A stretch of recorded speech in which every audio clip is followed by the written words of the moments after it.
to finance that gap. Or even, Honorable Speaker, we may need to increase taxes to be able to finance such a gap, Honorable Speaker. And as you know, Kenyans are not very keen on any additional taxation measures. Two, Honorable Speaker, and more fundamentally, the Senate proposed to increase the shareable revenue from what is provided for in the estimates of a figure of 420 billion to 454.74 billion.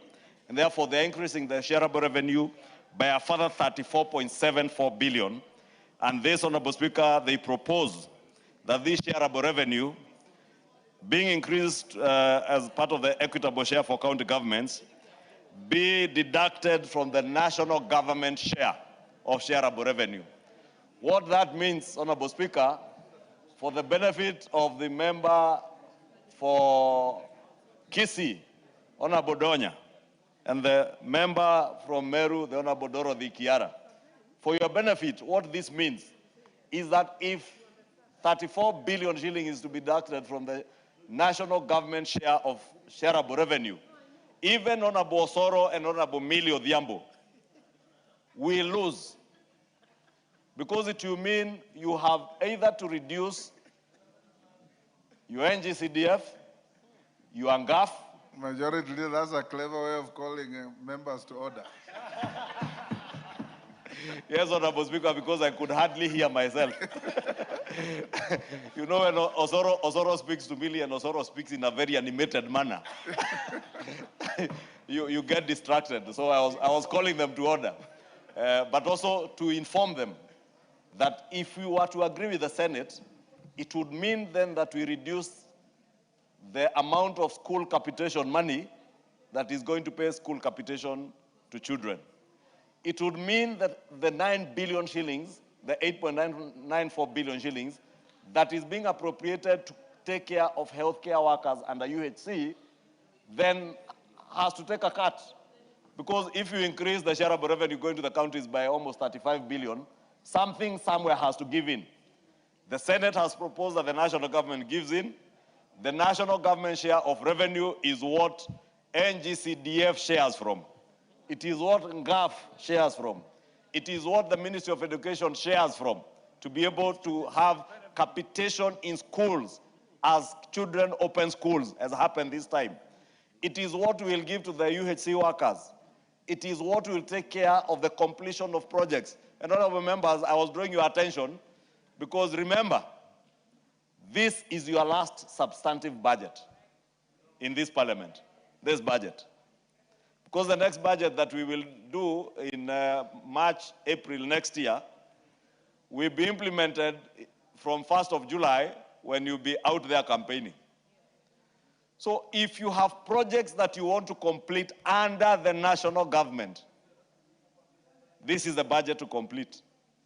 And I think I have communicated effectively in terms of what you want to do with these Senate amendments. And therefore, it is a proposal of the Budget and Appropriations Committee that we decline these amendments by the Senate to allow us to go into mediation and agree with our counterparts in the Senate that it would not be fair to reduce the national government share by 35 billion shillings.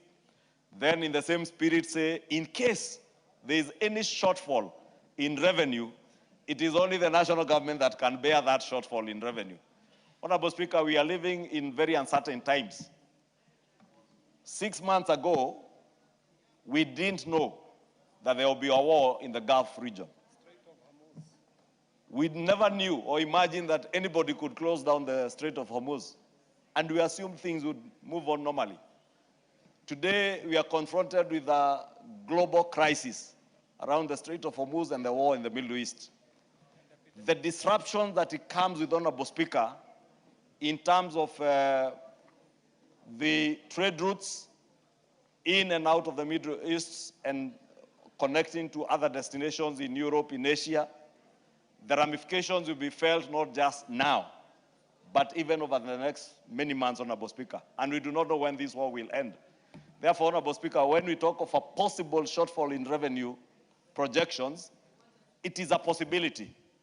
And if we say that that shortfall can only be only the national government can bear that possible shortfall, then it means in a few months down the line, we'll have a supplementary budget cutting more of the national government share and what we have budgeted to expend in the course of this financial year, Honorable Speaker.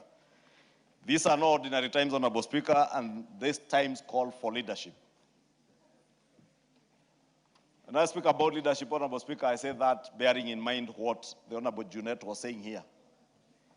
That if you, indeed you are a true leader, if you desire to lead Kenya as a nation, as a president, if you have served in this house as a member of parliament for 15 years, 20 years, 30 years, you know what to do in times of crisis. Honorable Speaker, when we had the COVID pandemic 6 years or so ago, we all came together as a nation and took some very painful but necessary measures. We are confronted with such a time, Honorable Speaker, again, where we have to take painful measures, and I hope we'll have that opportunity when we debate the motion by the Honorable GK. Let me not get into that. But I really want to urge the House to agree with the Budget and Appropriations Committee that we decline the amendments by the Senate to allow the two houses time, together with the Council of Governors and CRA and the National Treasury, time to go through a process of mediation and finish with this bill as quickly as we can, because as you know, we cannot even be able to finish with the appropriation bill without finalizing with this. So the earlier we go into mediation, the better. With that, Honorable Speaker, I beg to move, and I want to request the Leader of Minority to second this proposal, Honorable Speaker, by the Budget and Appropriations Committee. I beg to move. Mr. Speaker, I stand to second. And Mr. Speaker, I agree with the majority leader that we are at difficult times, because 6 months ago, as he said, no one knew that the world will turn to what it is today. And it was unforeseen, because that time we thought that things will be normal, there will be no war in the Middle East, the Strait of Hormuz will not be closed, and life will be as good as it were. But now that we are in a difficult time, Mr. Speaker, so it is prudent upon us to show leadership. And as you know, mediation is provided for in our standing orders. So, Mr. Speaker, there is no harm in having a mediation on this matter, so that the Senate and the National Assembly could sit and analyze this matter deeper, so that we look at the issues holistically and we look at the issues in accordance with what is happening in the world today, Mr. Speaker. Mr. Speaker, because of what's happening in the world today, the government had to do extra measures to cushion Kenyans from the excesses that has happened in terms of fuel prices. So, Mr. Speaker, I want to agree with the majority leader that we take this matter to mediation, so that we come up with an informed and a better and more in-depth decision than we took at the beginning of the year when we were doing, in the last session when we were doing the division of revenue bill. So with those few remarks, Mr. Speaker, I second, and I urge members to support that, so that the mediation process also could be expedited, so that a report could be tabled in the houses as fast as possible, Mr. Speaker. Members on their feet, take your seats. Kuroria, take your seat.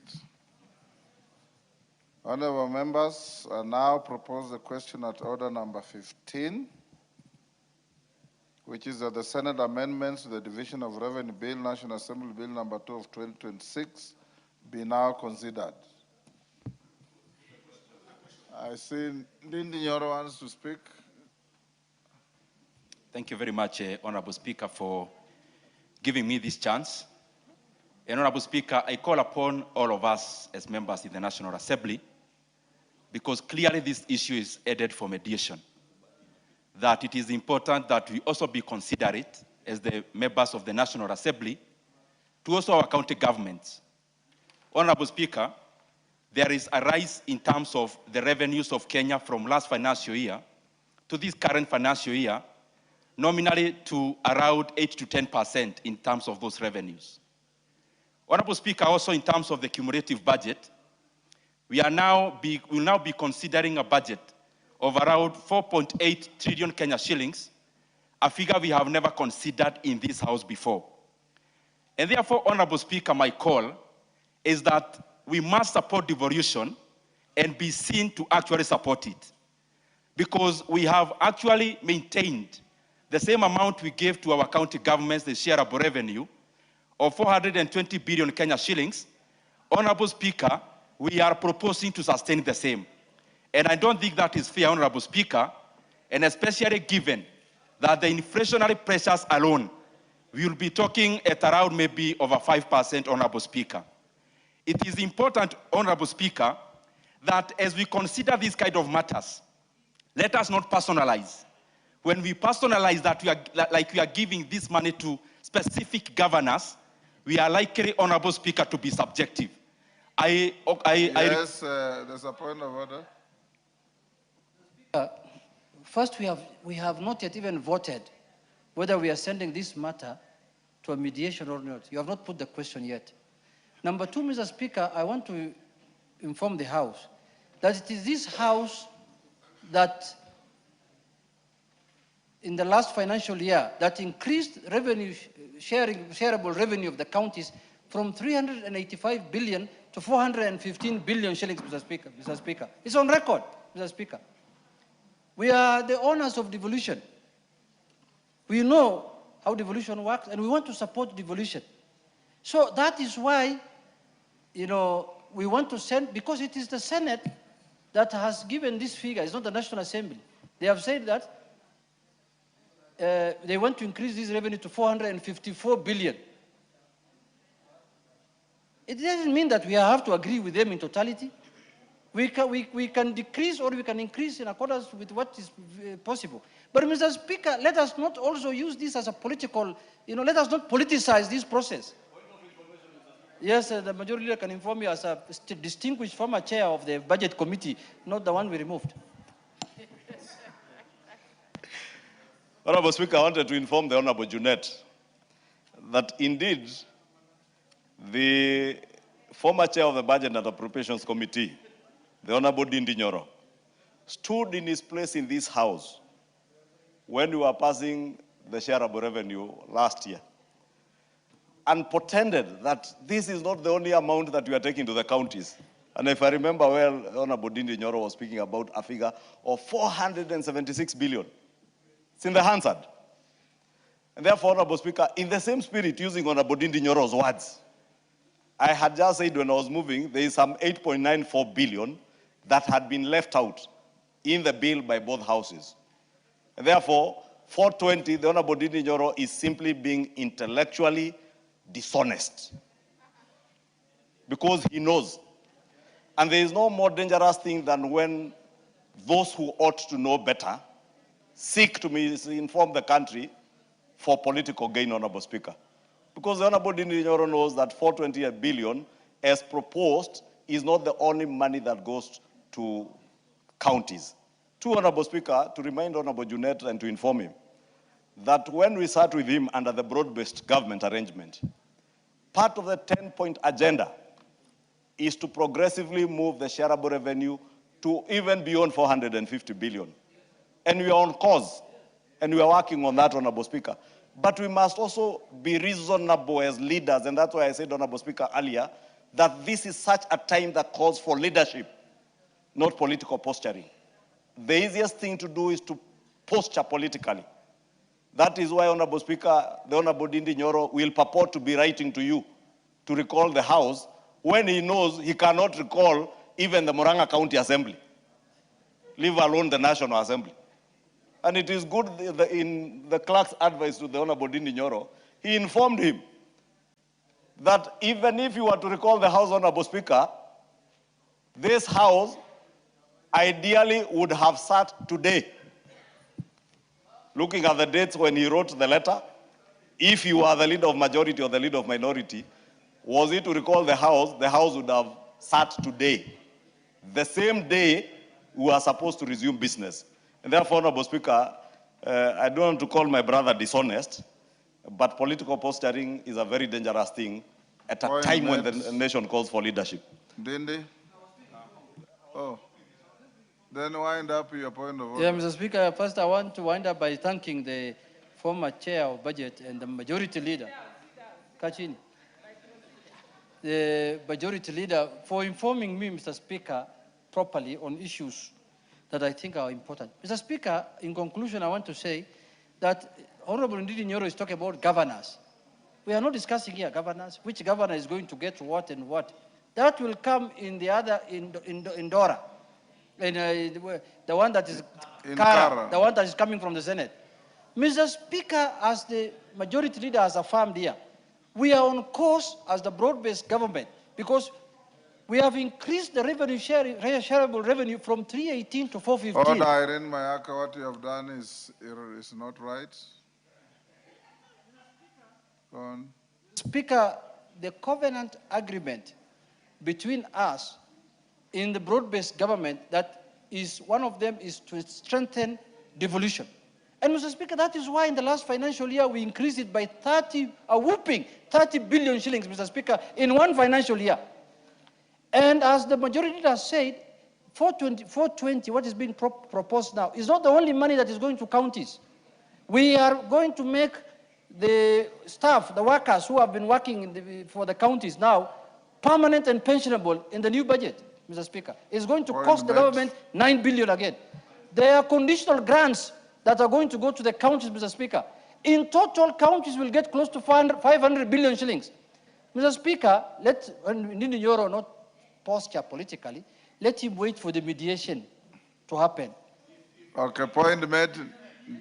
Ndidi Nyoro. Honorable Speaker, I actually never needed to be informed and actually have no time for those frivolities and filibustering. And Honorable Speaker, it is important because they have brought up, even as I go to the conclusion, about bringing some frivolities about who needed to call what and write which letter to the Speaker. Honorable Speaker, we need to be honest to the Kenyan people, face them honestly. Honorable Speaker, we now have a situation in this country where the government joined opposition and the opposition joined government, Honorable Speaker.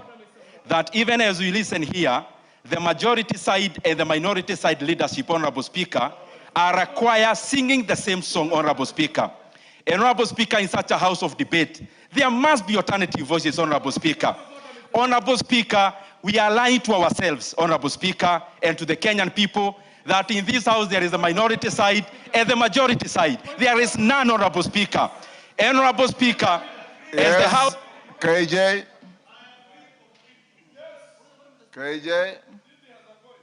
Mr. Speaker, at the beginning of this session, you did do a communication to the House.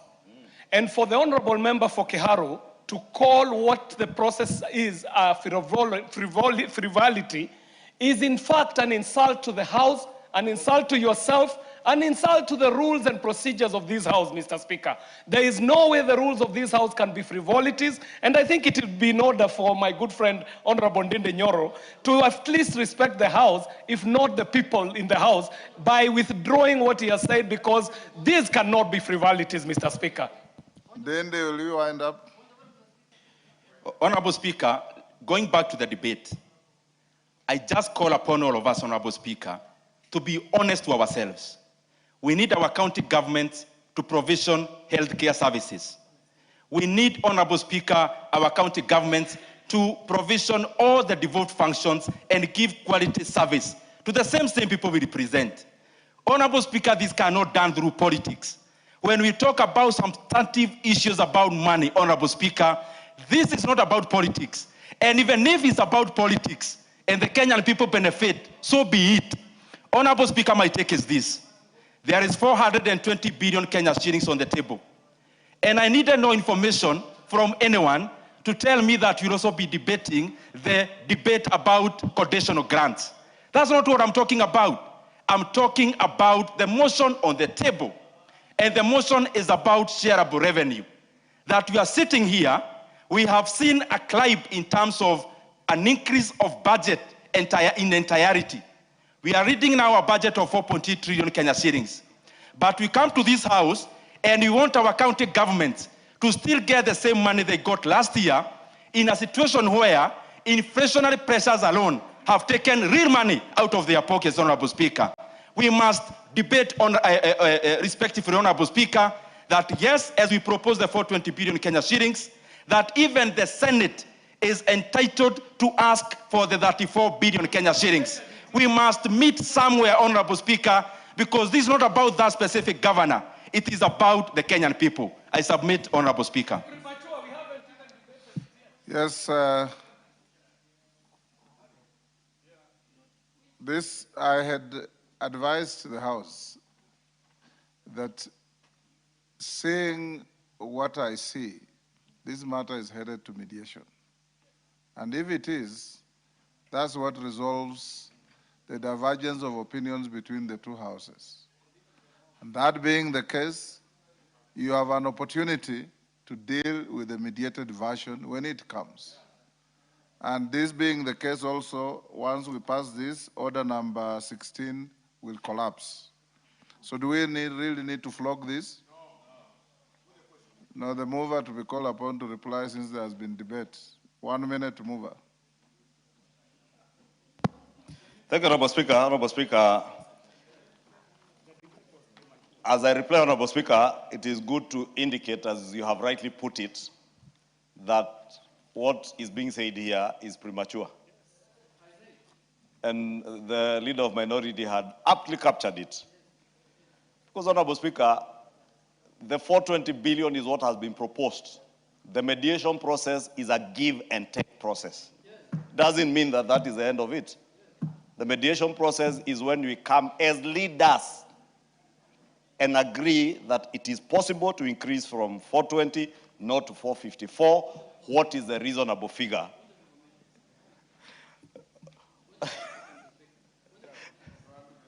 Yes. Honorable Speaker, anytime the leader of minority can inform me. Mr. Speaker, I would like to inform the distinguished majority leader that, Mr. Speaker, last financial year, the same bill went for mediation. And when it went to mediation, the proposed amount to counties was 395 or 94. It is the mediation committee that recommended 400 and took it to 415 billion. I don't know why the member of parliament for Kiaru is jumping the gun and saying the House must have alternative voice, which he did not have 2 years ago. He had only one voice last year. Before he was removed as chairman of budget committee, he was only on one voice. Now he wants to take my job as the minority leader, Mr. Speaker. Mr. Speaker, let him go and contest that small party of his, then he will become minority leader. He can't take my job.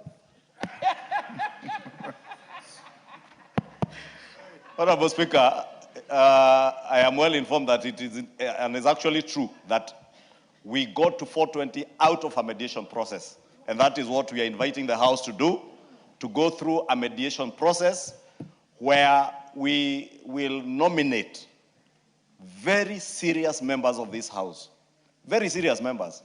Not members who walk in for 1 minute to come and make political statements, record on TikTok and circulate out there.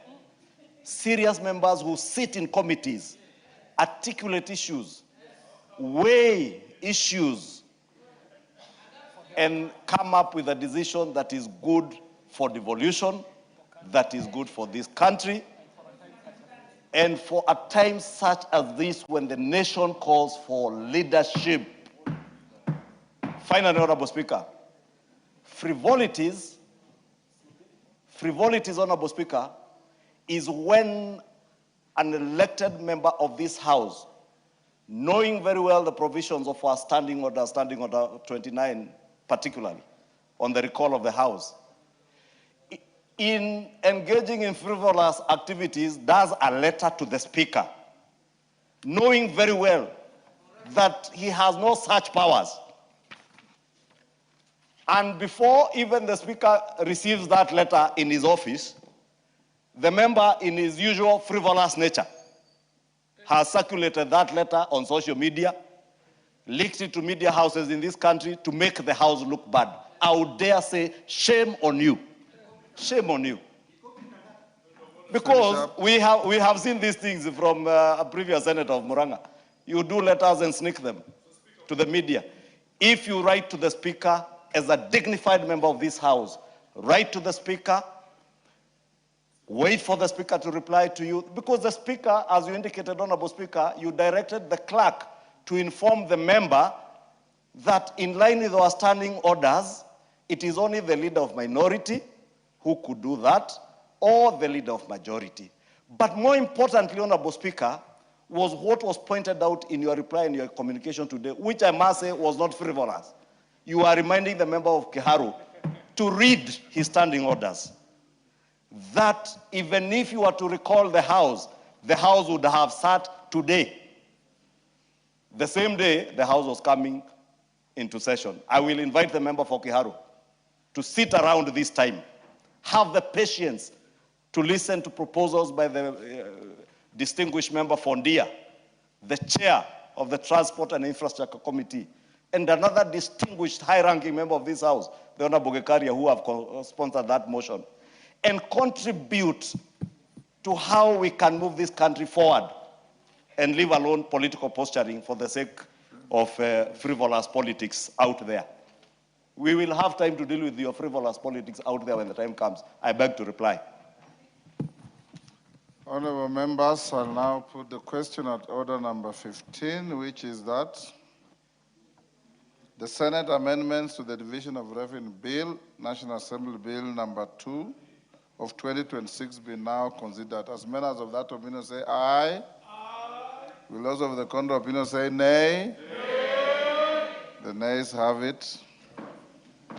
Honorable members, that being the case, order number 16 exits from the order paper and dies there. Order, honorable member, take your seat. Honorable members, allow me to acknowledge in the public gallery Mutuma Secondary School from Gatundu, North Kiambu,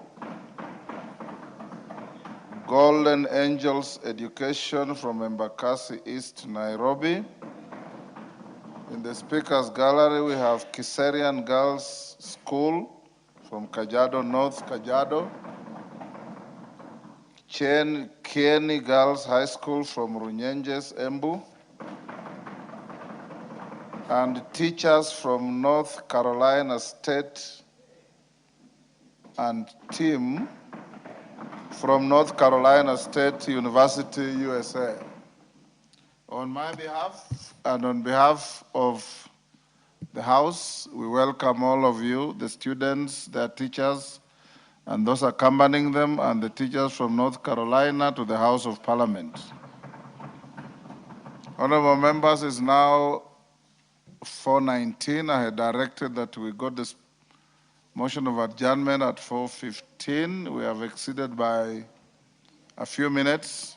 I now call upon the member from Fondia. Yes, Mwenje, what is it? Thank you, Honorable Speaker. Honorable Speaker, I don't want to take a lot of time because the fuel issue is a very big issue that is coming up, Honorable Speaker.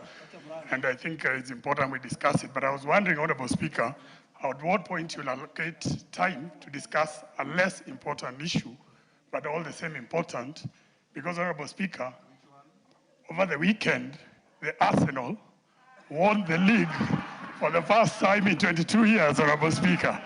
And you yourself, Honorable Speaker, are a supporter of the Arsenal team. And even the PMQs, including the minority leader, even the PMQs, Keir Starmer, Honorable Speaker, commended the Arsenal. And you're the only person, Honorable Speaker, in this House. In the last 22 years, nobody was here. It's just you when we last won the league. So I think it is a less important issue, but all the same, thousands of Kenyans poured in the streets to see the Arsenal take the league. So, Honorable Speaker, I just wanted to bring that issue. Thank you, Honorable Speaker. Ozora, what is it? Honorable Speaker, Honorable Speaker, we are Kenyans. Order. Honorable Speaker, we are Kenyans, and we should be speaking about Shabana, Gor Mahia, and AFC. If we have to speak, and Kawangware United, if we are to speak about international games and EPL, let's talk about Manchester United. You cannot be discussing about us, Honorable Speaker. So, Yes, Junet. Mr. Speaker, Mr. Speaker, Mr. Speaker, the world has realized and the world has come to terms that the biggest team in the world, the most formidable team in the world, Mr. Speaker, with the biggest following, supporters, Mr. Speaker, is none other than Arsenal, Mr. Speaker. Mr. Speaker, there is no team like Arsenal in this world, Mr. Speaker. There are no players like Arsenal players in the world, Mr. Speaker. And Mr. Speaker, I want to say this in conclusion, Mr. Speaker. Mr. Speaker, I want to say this in conclusion. For those who believe in Arsenal, and for those who support Arsenal, and for those who have faith in Arsenal, 30th is our day. When we are going to conquer the world, Mr. Speaker, 30th of this month, when we are going to conquer the world and win the championship, Mr. Speaker, and floor PSG, Mr. Speaker, 3-0, Mr. Speaker. Yes, Majority Leader. Honorable Speaker, on a more serious note, Honorable Speaker, and without casting any aspersions, I thought the Honorable Mwenje would be considerate of all the other teams, Honorable Speaker, and not make this request when the Honorable Speaker is on the chair. Because the Honorable Speaker, I am not sure we can trust the Honorable Speaker on a matter touching on Arsenal. Therefore, I thought the Honorable Mwenje would be fair to at least wait for a time when the Honorable Speaker is not on the chair to make such a request for a debate on something to do with Arsenal, because the Honorable Speaker is a known, is a known fan and great supporter of Arsenal. But Honorable Speaker, let me take this opportunity to congratulate Arsenal and congratulate all the other teams that play in the Premier League, and appreciate and thank the Honorable Mark Mwenje. Honorable Speaker, I happened to be in London with the Honorable Mark Mwenje, and we had a 9 a.m. meeting the day, the day after the game. Honorable Speaker, the Honorable Mwenje could not speak in that meeting because he had lost his voice. He made his way to North London, to the Emirates Stadium, but I say I must thank him in a very special manner because I have not been a fan of any of these teams, not Man U, not Arsenal, not Liverpool, not Chelsea. I have been a supporter of Homeboys FC in Gekambura village in Kikuyu. That thrashed Kawangware FC in their last game. But Honorable Speaker, my young daughter is an ardent supporter of Arsenal. And she has since recruited me into the Arsenal fans team. And I thank Honorable Mwenje because the Honorable Mwenje offered, the Honorable Mwenje offered to go and queue at the Emirates Stadium for almost 2 hours and bought my daughter a jersey that has her name and number 7 on it. And when the Honorable Mwenje came back, I asked him, so how much is the jersey? That jersey, Honorable Speaker. Number 7 is the jersey of Bukayo Saka. Now, Honorable Speaker, if you had asked me, I would tell you number 7 is Mombi, because the jersey has the name Mombi, number 7. But what caught my attention, Honorable Speaker, as a business person, was when Honorable Mwenje told me that he had bought that jersey for about 160 pounds, translating to about 28,000 Kenya shillings. Now, Honorable Speaker, I looked at that business opportunity. Then when I saw the celebrations around Kencom over the weekend, I asked myself how I wish I knew I would have made those jerseys and sold them. But that tells you the power of sports.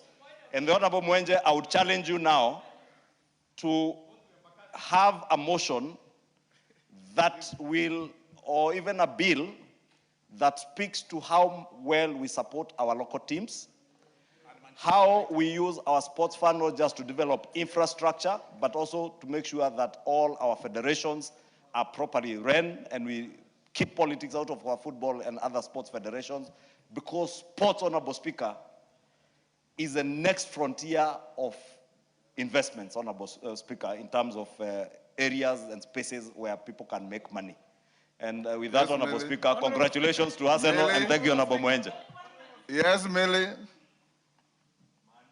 Thank you, Mr. Speaker. It would be a tragedy if we hear Arsenal people speaking here and you have Manu in the house. Mr. Speaker, in my mother tongue, there is a saying that the Angotho Korgodera, when a cow dies in the home of the thin person, we will never stop hearing the last of it. So a cow has died in the home of the thin person because they've never seen this a whole 22 years. Mr. Speaker, my husband is an Arsenal supporter. And I want to tell you that I thought for a long time that he had stopped being interested in soccer. Mr. Speaker, they have just been frustrated and depressed for 22 years. The man almost divorced me out of depression because they cannot handle defeat for 22 years. They should learn from Man U. This is the biggest team on earth. Mr. Speaker, but I also want to say that we need to remember that Gor Mahia, Kogalo, also won. But let me tell you, Mr. Speaker, even though we may be saying this on a light note, but if there is one thing you can observe, is that sport has a way of uniting people. There are people who are not friends of Baba, and Baba was an Arsenal supporter, but they are all there in Arsenal, and they were putting all the photos of Baba across and sharing all over. So let us actually strengthen our sports and our games, especially the local ones, so that we can also have our sons and daughters celebrated the way these Odera people were celebrating themselves like Unite. They've not seen this thing for let them talk to us. Us, it's only 14 years. Really? But we are coming next time. Mr. Speaker, you should not rule me because you are biased. Merely in 2 minutes, you have betrayed two people, your husband and Baba. Yes, KJ. Mr. Speaker, I carefully hesitate to ask you to declare your interest in this matter, knowing full well, Mr. Speaker, that there is a distinction between the Honorable Moses Masika Wetangula and the Speaker of this House. And I want to imagine that the Speaker of this House ought to be neutral, Mr. Speaker, as we discuss some of these matters, Mr. Speaker. And the bigger point, Declare your interest. Which team do you Mr. support? Speaker, I am a big fan of Kawangware United from Dagoretti South constituency that plays at Reruta BP Stadium, Mr. Speaker. And I think the bigger point would be for the Honorable Mwenje to look for opportunity in this house for us to be able to promote sports so that if we are big fans of Arsenal or Man U in Manchester United, we can get an opportunity for them to do an exhibition match in this country, in the new Talanta Stadium, Mr. Speaker. In that way, these teams would be encouraging youthful Kenyans, because we know that there are countries like Rwanda that invest very early in their talent, so that even 6-year-olds, 7-year-olds are already out there in these international academies getting ready for a World Cup tournament, Mr. Speaker. And I do think that our biggest joy as a country would be when our teams would be as big as the teams that are being discussed. But Mr. Speaker, I must declare my interest that Manchester United, the great Manchester United, is my team of, is the team that I support, Members, Mr. we leave Speaker. it The there. great team that even remembers when they last won this Premier League, not teams that won this Premier League last when some children who are already adults, grown-ups, were not even born, Mr. Speaker. And they have just won this Premier League by fluke, Mr. Speaker, and we know the real champions shall be claiming their place in the next year's tournament. Thank you very much. The Holy Book, the Bible, tells us that salvation is not judged by longevity. It's judged at the moment it happens. And Mwenje is damn right. Arsenal won the league. They are the champions. And they'll win Champions League. Order. Let's not spend too much of our time discussing Man U, a team that was nearly relegated last season. We'll now invite.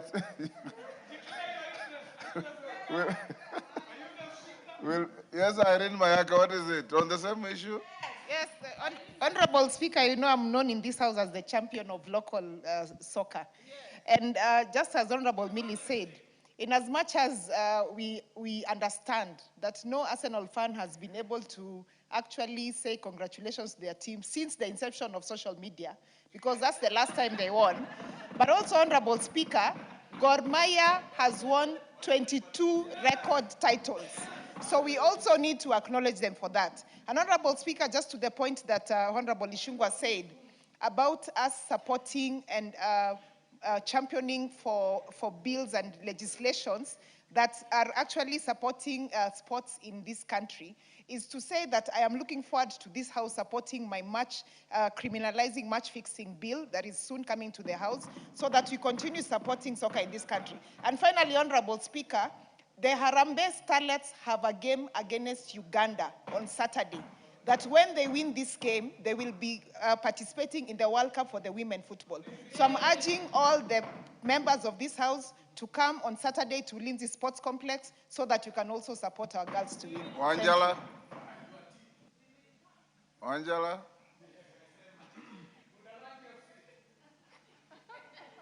Give Wanjala the mic.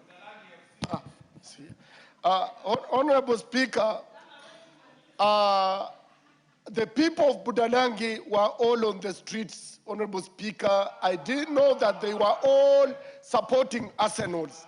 Mr. Speaker, they even raised money to have fun and Siangiri Bar and other bars in Budalangi. Mr. Speaker, I've been in a shop right now.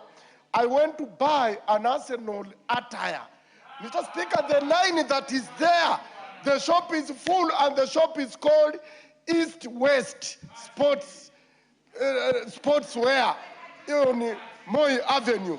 Honorable Speaker, Arsenal is the team to watch, and Saturday we are prepared, Mr. Speaker, all of us, to cheer Arsenal as it wins the next month. Thank you, Honorable. Thank you. Let's end it there.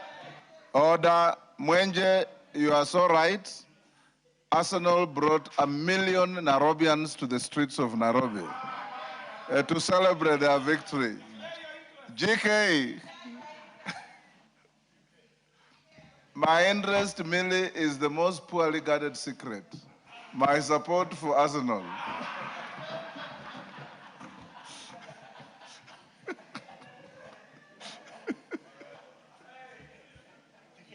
Thank you, Honorable Speaker. Honorable Speaker, I rise to move that this House do now adjourn under Standing Order 33-1 to discuss a definite matter of urgent national importance, namely the persistent increase in fuel prices and its far-reaching effects on the transport sector, cost of living, and economic productivity across the Republic of Kenya. Honorable Speaker, much as we know that fuel prices are determined by issues beyond our control, especially now that we've had a war in the Gulf region, what we refer to as external shocks. Honorable Speaker, we must as a House, reason together and see how we can mitigate the effects of these prices. Honorable Speaker, one of the areas which I think we must address is investment in EV vehicles.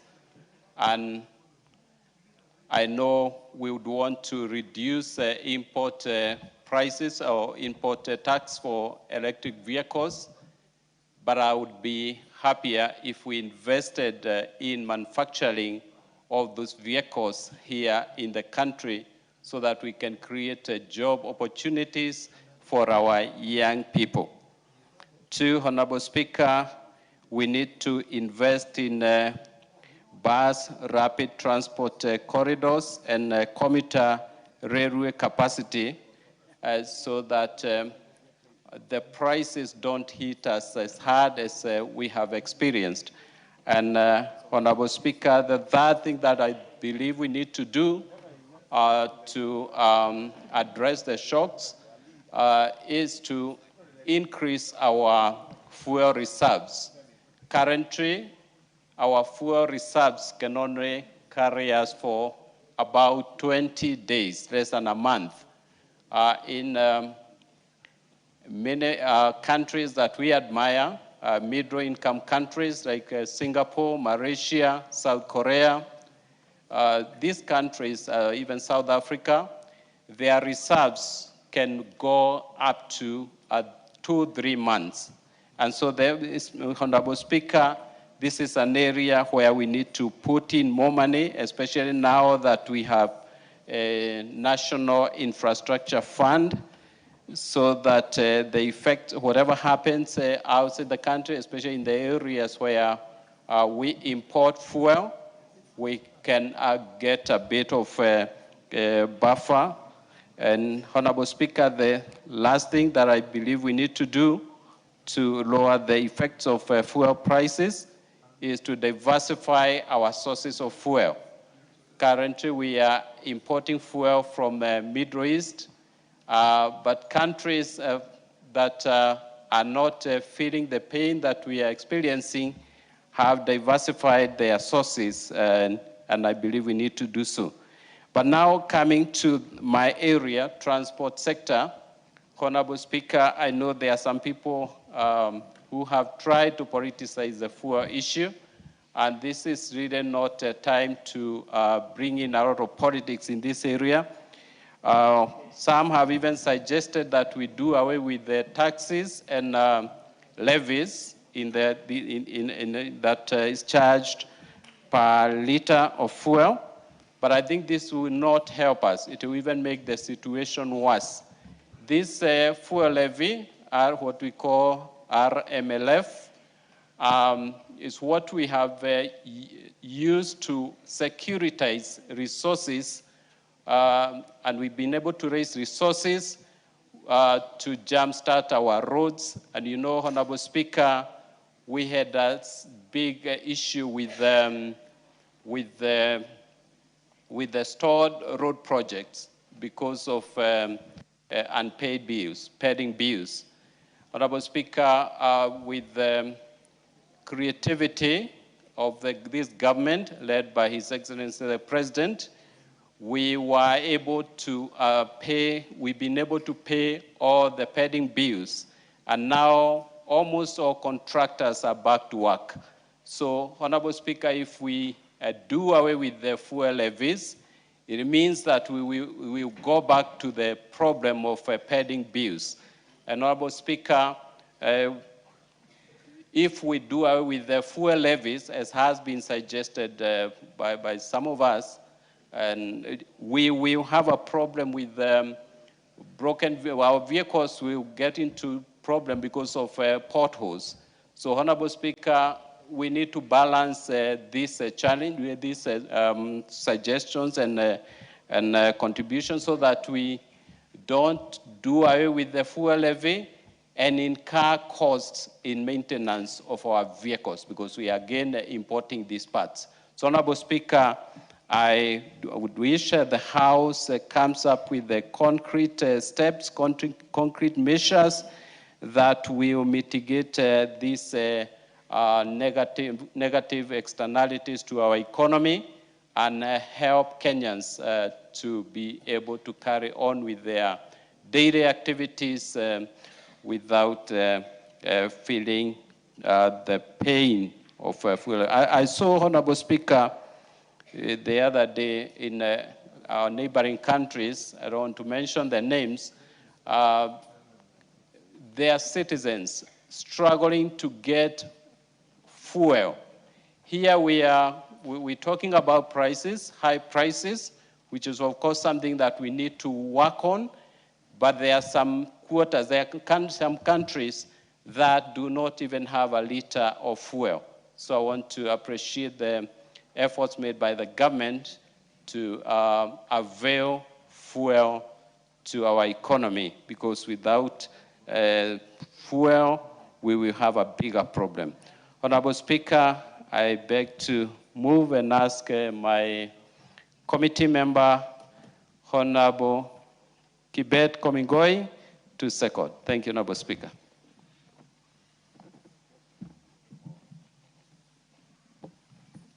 Go ahead.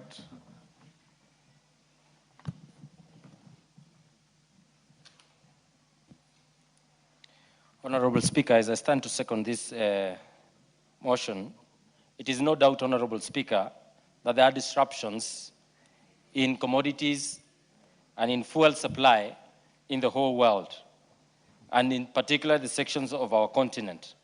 There is no doubt, Honorable Speaker, that these disruptions have caused increase in fuel prices and also availability in parts of other African nations. There is no doubt, Honorable Speaker, that these rises and this price increase will also cause increase in other goods and other related products that use fuel as part of its production process. But the question we will ask ourselves, Madam Speaker, is what would we grapple with as a nation? Should we be concerned more about shortage of fuel or availability of fuel at a premium price? The question that we'll always need to ask ourselves is how do we run our economy and how do we maintain the production within our economy, even with the disruptions that are happening within the oil sector in the country. It is no doubt that there have been also, Honorable Madam Speaker, about the strikes that have been caused by those who are directly using fuel as transportations and as a means of as a main means of their production. And the thing that we are bringing out today in this House is so that we can be able to discuss as a country and discuss as a nation what aspects of our fuel sector do we need to do. First, Honorable Speaker, is the question of investment in the oil sector. We need to increase our capacities within the oil storage systems so that we can be able to have fuel available even with the prices increasing. Secondly, Honorable Speaker, is another question of the regulations that govern the fuel pricing. The first thing that I have in mind is it possible to have more time, to be able to have more time so that we can be able to allow the public participate in any prices increases and anticipation, so that we can have, let's say, currently we have 30 days through EPRA, that EPRA must announce new prices every other month. Is it possible to have these regulations change that we can have it after every 90 days, and within the 90 days, we will be able to adequately inform Kenyans and those who are having issues, those who use fuel, to be able to prepare themselves for the shocks that are within the industry. Further, Honorable Speaker, is the question of also having the discussion that has been ongoing in the media, that we can be able to reduce RMLF funds, the levy that is currently being used and that has been securitized and committed to improving our roads, both maintaining them and developing them. The question then therefore we'll need to answer is, and the question that we'll need to ask ourselves so that we may be able to answer it is it better to have the deployment of this resource in the economy rather than using it to cushion those who only directly benefit in the prices changes and the prices of goods? So, Honorable Speaker, as I support and second this motion, these questions must come live amongst members, amongst Kenyans, and the decisions must come so that we can all contribute in deliberating whether stabilization that has been done by government through the Fuel Stabilization Fund is adequate. Two, whether the question of reducing further the levies and the taxes that have been subjected to oil and oil products is something that we need to look into. Three, whether the question also of different sources of fuel, like biofuels and the regulations that govern the biofuel usage within the country, so that we can be able to cushion Kenyans. I second, Madam Speaker. you. Mics are not working, and the screen is not working, so just raise your hand. Hmm? Sorry? Continue, yes. What did I say?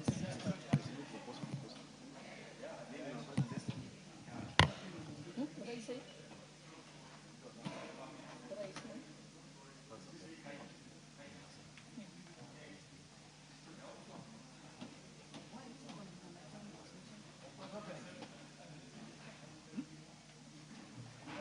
All right.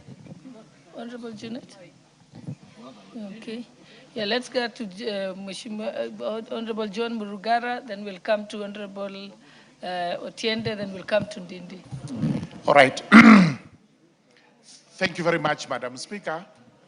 Madam Speaker, I do thank the Honorable George Kariuki, the Member of Parliament for Ndia, and the Chairperson of the Transport Committee, for this timely motion that comes on the first day of the resumption of Parliament to deal with important national matters, including what we would consider to be a crisis in the country.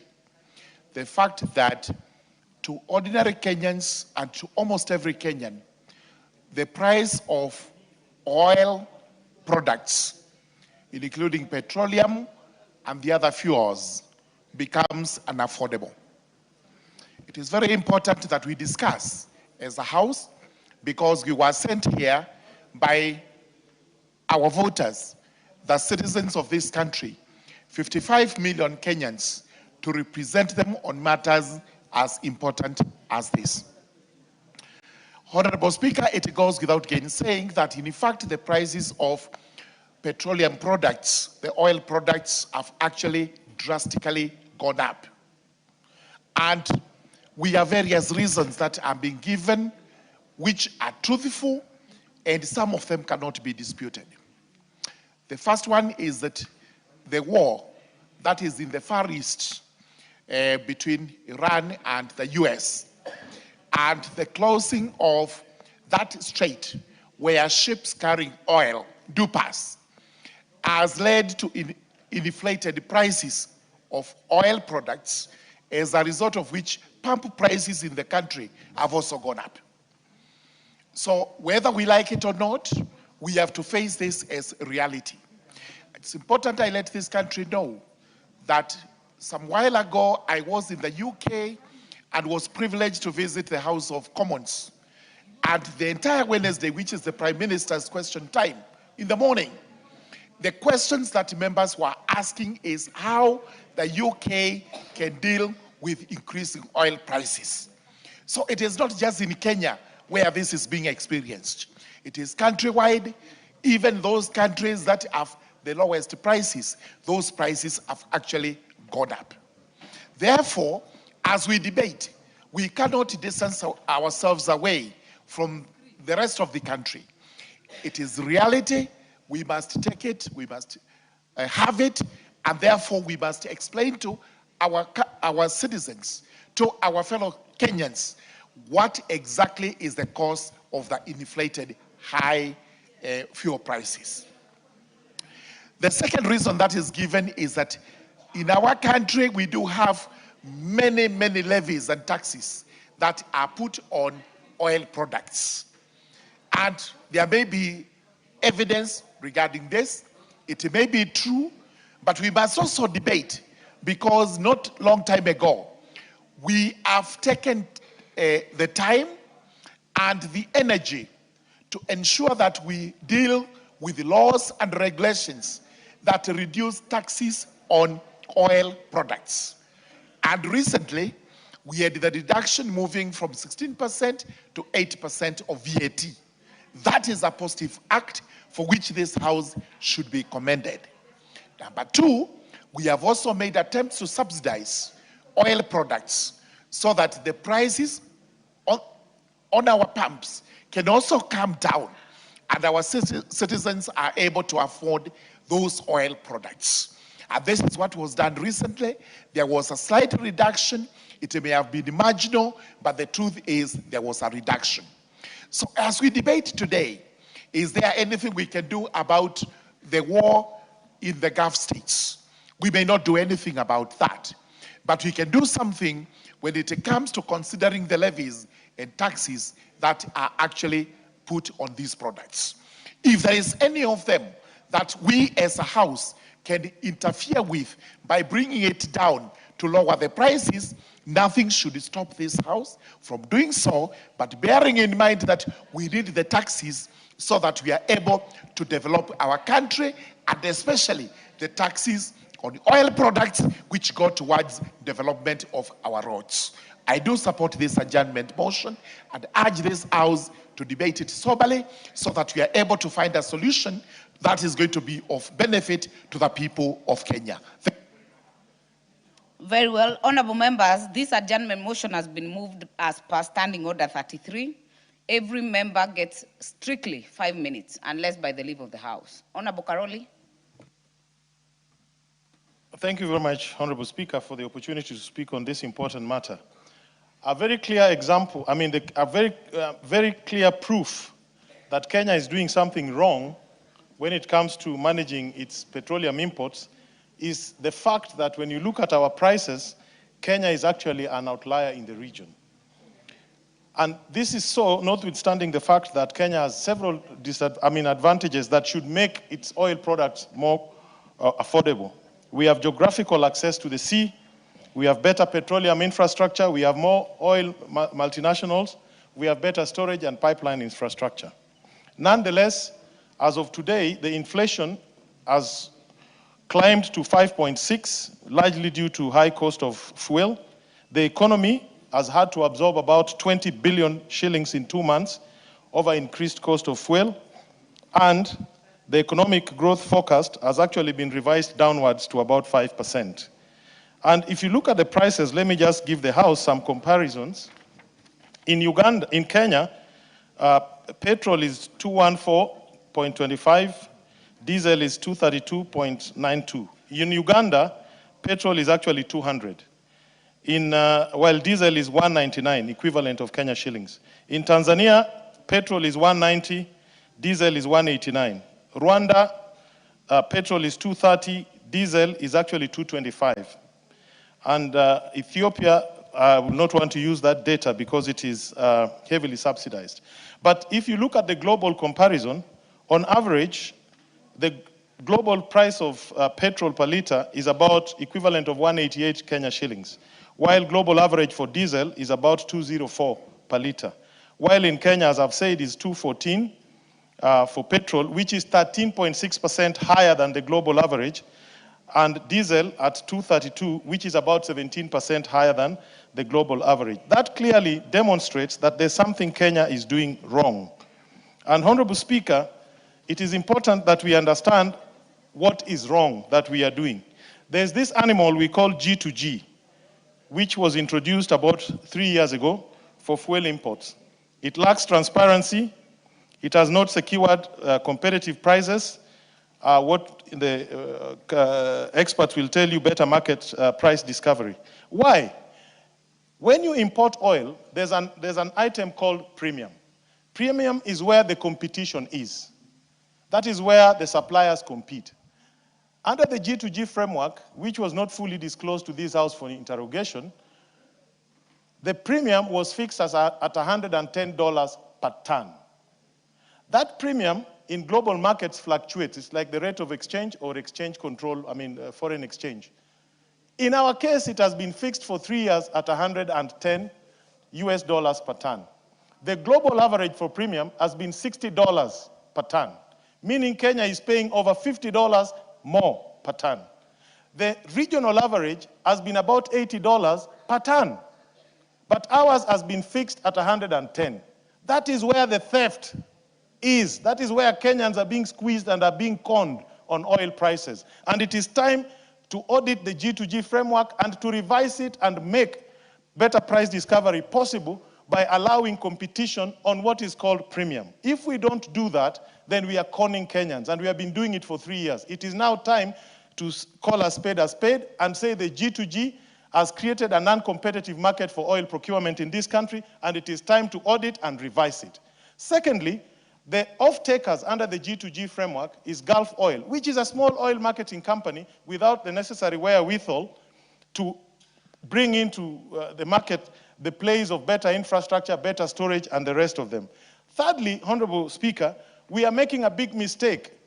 The president on the ministers should not talk about oil prices. There's an independent regulator. One of the cardinal principles is independence of the regulator. We should leave these matters to EPRA to deal with them as an independent regulator. Going forward, we now need to agree to remove VAT completely in the short term, petroleum development levy completely, agree on how to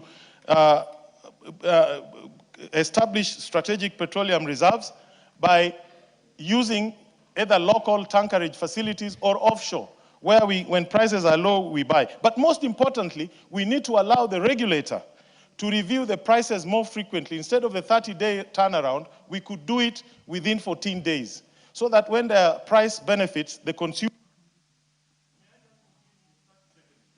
Complete. The consumers may enjoy the benefits of lower prices. And finally, Madam Speaker, and thank you for giving me the extra 30 seconds, we need to diversify our sources of supply and routes. Not just strictly Strait of Hormuz. We can get oil from around the world if we use sophisticated means of trading. Thank you, Honorable Speaker. But G2G, it is time to bring it down because it is being used to scam Kenyans on oil prices. Thank you. Very well. Member for Kiharu. Thank you very much, Honorable Speaker. Honorable Speaker, I just want to go direct to the point. And number one is that I wrote to Parliament when this issue happened, 2 letters actually, one for recall and the other one for consideration with specifics on the things that I'm proposing. And I am happy that tomorrow I'll be appearing before the Budget Committee to further those proposals. And on Friday, I'll be appearing before the Finance Committee. But, Honorable Speaker, I also find it unfortunate the earlier assertions in regards to the letter I wrote in terms of recalling Parliament. Honorable Speaker, as all of us know, as Kenyans know, the role of the Member of Parliament as to when they actually deposit the letter to the relevant office. It's not my responsibility to look for the holder of the office. He could be chairing a meeting in Bugoma, for example, for a political party, or any other Honorable Speaker. It's not my role to look for them. And I say so because this issue went to the media way after I raised it. And Honorable Speaker, it is not my responsibility to call office holders to come back to the office and check the communication from various members. Member for Secondly, Kiharu, please do not challenge the Speaker's ruling. Okay. Be careful to just use your minutes to prosecute your issue. The second thing, Honorable Speaker, that I want to raise, we now have a government that has been swallowed by the opposition, and the other way around, an opposition that is in government. We have leadership on both sides, on the government and the opposition, singing the same choir, Honorable Speaker. Who will stand in for Kenya's, Honorable Speaker, if we don't fill up the gap, Honorable Speaker? We must do what we must, Honorable Speaker, because the current situation... Order, Member for Kiharu. Honorable Member for Suna Speaker, East. What is out of order? What's out of order, Madam Speaker, is I want to educate my younger brother that there is no opposition in Parliament. What we have in Parliament is majority side and minority side. And every member, in accordance with the Constitution, is supposed to hold the executive accountable. You don't expect the minority to do, you don't have to be a minority to hold the government accountable. Even the majority where you belong, that is why nowadays you are talking the way you are talking. You've made your point, So, Madam Speaker, no, let me finish. It is Madam more Speaker, the second order. It is more of a point of information, not point of order. What is out of order? The manner in which the member has spoken about how to call for a special sitting of the House. Madam Speaker, that matter is well articulated in the standing orders. That you has can form been your own dealt standing with. order. Order, members. Honorable members, the Speaker already gave a ruling, and the member for Kiharu has been guided accordingly, because that issue has been dealt with. Honorable Karoli, there is no one on the floor. You cannot be possibly on a point of order. Member for Kiharu. Honorable Speaker, I want to request Honorable Junet, an ignorant member cannot inform the House. I need no information from you. I know what I'm talking about. Honorable Speaker, the second point. Honorable members. Honorable Speaker. Can we debate in decorum, honorable members? I never asked Let for us any debate information. in decorum.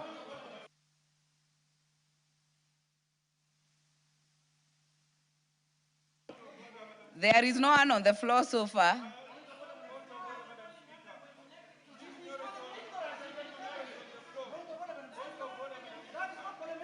Honorable members, I'll indulge honorable member for Magarini, but honorable members, let us debate in decorum. It is important. I will give you. And you do not need to throw words to the speaker. Honorable members, I can hear you. Member for Magarini. Thank you, Madam Speaker. Madam Speaker, is the honorable member for Kiharu, Ndini Nyoro, in order to call an honorable member of this House ignorant? Is he in order to refer to a honorable member as you have made your point. And member for Kiharu, you certainly know the rules of this House. You know what is parliamentary, what is not parliamentary. Do not throw aspersions to your colleagues. Thank you, ma'am. Thank you, Honorable Speaker. Can I continue? Let me hear the member for Kiharu first. Yeah. I'm doing my submissions, Honorable Speaker. Honorable Speaker, and I hope those minutes are not eating into my time, Honorable Speaker. The second thing, Honorable Speaker. Member for Kiharu. I want to... Member for Kiharu, a point of order has been raised on you calling a member ignorant. I certainly agree with the honorable member that you cannot possibly call a member ignorant. So I will ask you to, please don't assist me, honorable members. Do not assist me. Honorable member for Kiharu, the specific issue on ignorant, you will withdraw it. Honorable Speaker, I never called any member ignorant. I said the information he was giving me was not sufficient enough to be an information, Honorable Speaker.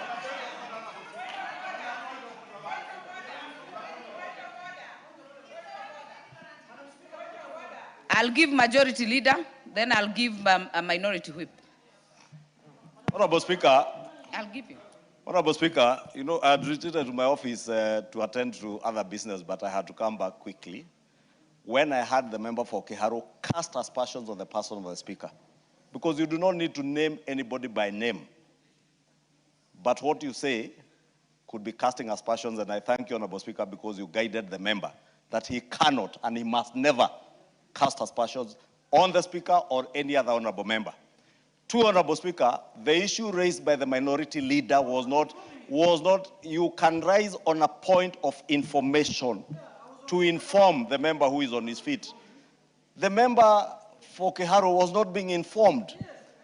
The leader of minority stood on a point of order and was speaking to the House. Therefore, the member for Kiharu has no choice other than to withdraw that reference, and he does not need to have mentioned a name, because if you ask for respect, you must also have the temerity to respect other people. You have made your point. And I know you are my younger brother. Listen to my advice. I'm only advising you. If you want to go far, learn to respect other people to earn your respect back. You do not.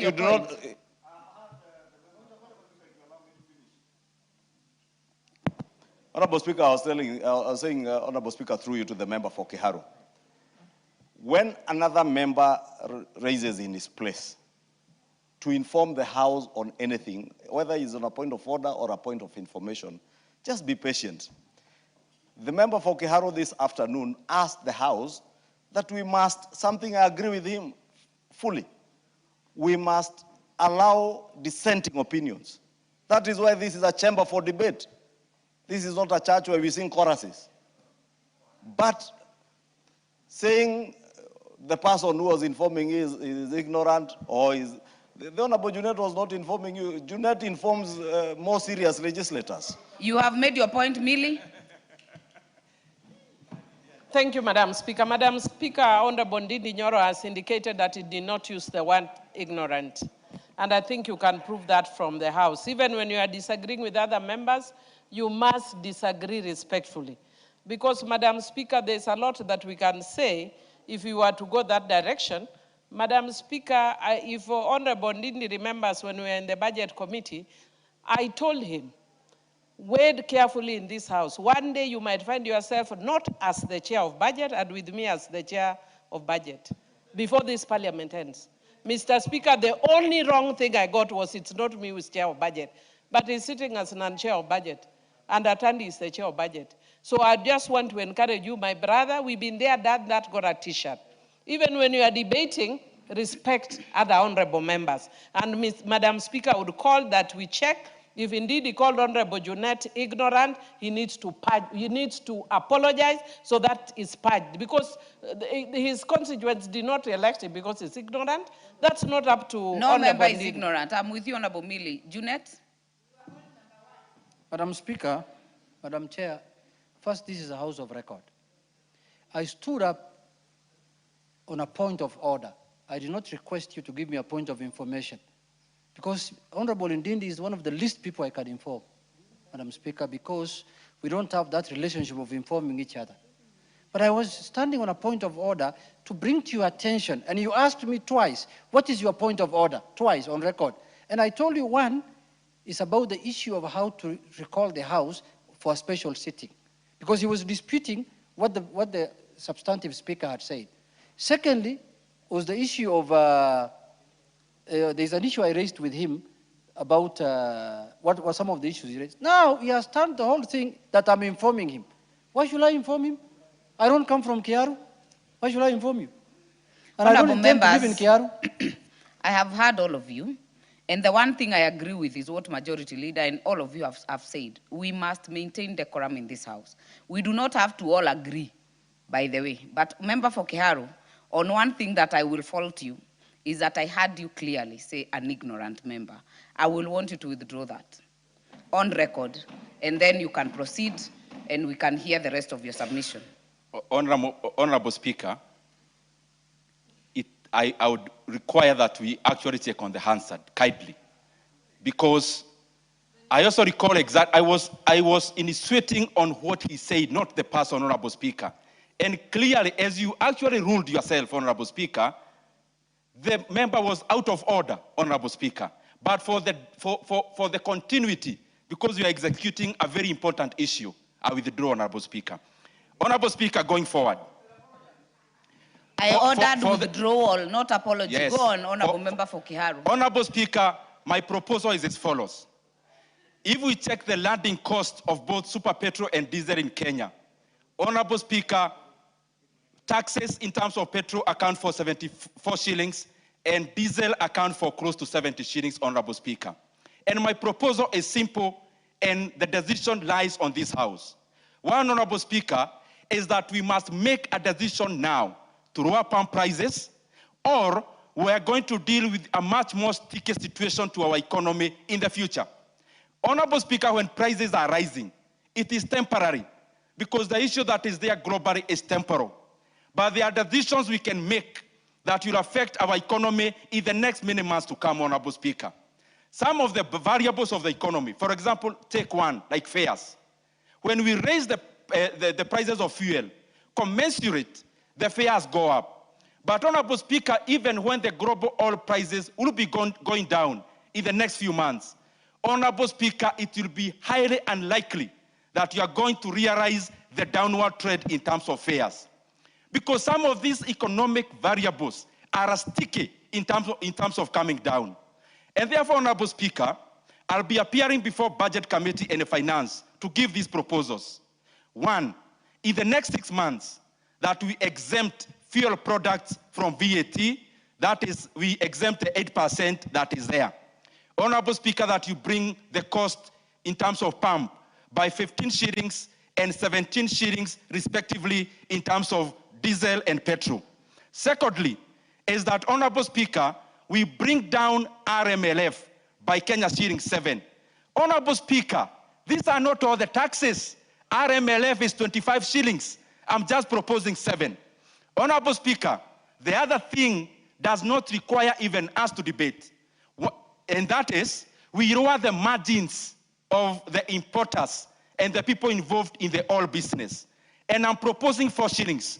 Because, Honorable Speaker, It used to be 12 shillings, now it is 17 shillings. And the last proposal, Honorable Speaker, is that we invoke the money we already have in the Fuel Stabilization Fund so that we subsidize diesel further, Honorable Speaker. And if we do all these things, Honorable Speaker, the pump price will be around 187 shillings, Honorable Speaker, for petrol and diesel. Honorable Speaker, some people then are arguing, how are we going to recover the shortfall in terms of the revenues that are put forth? Honorable Speaker, we will go to the expenditure side, and that is why I'll be appearing before the Budget Committee. The kind of largesse we see in government, this is now the time to cut the flesh. It is the time to cut the fat. That the big offices that are currently enjoying huge budgets, Honorable Speaker, political budgets, it is now time, Honorable Speaker, we scale down on those expenditures for the sake of Kenyans, because we may tell Kenyans to tighten the belts, but Kenyans have no more belts to tighten, Honorable Speaker. Member for Kiharu, you have 2 minutes. The other thing, Honorable Speaker, that we have to be aware of, we can talk about global oil prices. It is fine. In 2022, a barrel of oil in May was around $120 per barrel. Now we are talking at around $90 per barrel as of today. Global oil prices were higher in 2022 than now. But now, the pump prices are higher than 2022. There is one denominator in there, Honorable Speaker. It is an animal called G to C, government to cartels, Honorable Speaker, but we like calling it G to G, Honorable Speaker. On the side of the vendors, we have government representing their countries. Saudi Aramco is a government entity. ADNOC is a government entity. Here in Kenya, what we did around that time of G to G, instead of pumping up our NOC, National Oil Corporation, Honorable Speaker, we did the unfathomable. We actually give it the last dose and finished it, Honorable Speaker.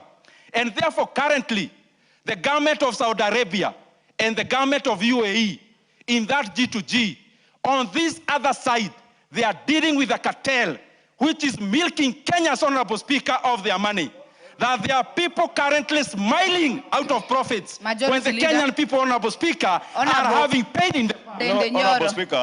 Honorable Speaker, I didn't want to interrupt the member for Kiharu.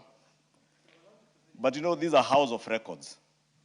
And the Honorable member for Kiharu pretends that G to G is not G to G, is G to C, and says it is government to cartels.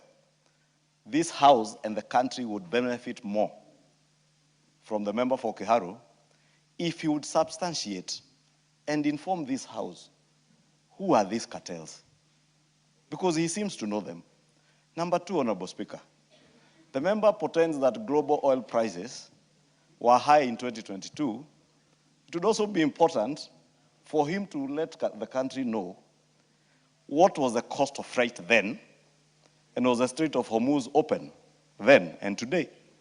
Because you just need to have a good analysis of the landed cost of fuel today. And you will see that part of what is bedeviling the global economy, not the Kenyan economy, is the cost of freight. The same way, even airlines today are having to detour, take longer routes, and take a hit on their profits. You've made and your some point. parking their vehicles. Majority Leader. Their equipment. You've made your point. Let Honorable Member for Kiharu respond and finish. Honorable Speaker, in response, just to make it very clear to all of us, the fuel from Saudi Arabia does not pass through the Strait of Hormuz. So let us not keep on misinforming Kenyans in looking for short solutions, Honorable Speaker. Lastly, I beseech you, my brothers and sisters, today, we have many times stood in terms of where we are politically. There is now a test before us, and I call upon all of us, let us stand on the side of Kenyans for once, Honorable Speaker. There is something this House can do in terms of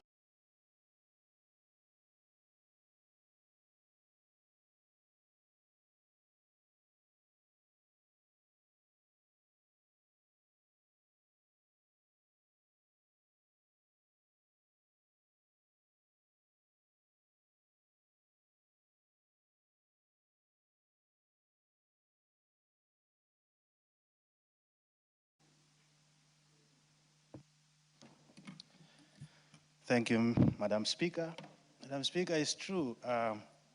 Kenyans are going through a hard time, especially the lower household families because of this tragedy. It's also true that we should be aware that we are in a global village. That anything that happens in this part of the global village will affect us. The arrangement of our oil import, which is also true that we import all refined petroleum products to this country. And they tend to pass through this Strait of Hormuz, which is never straight again because of the conflict in the Middle East.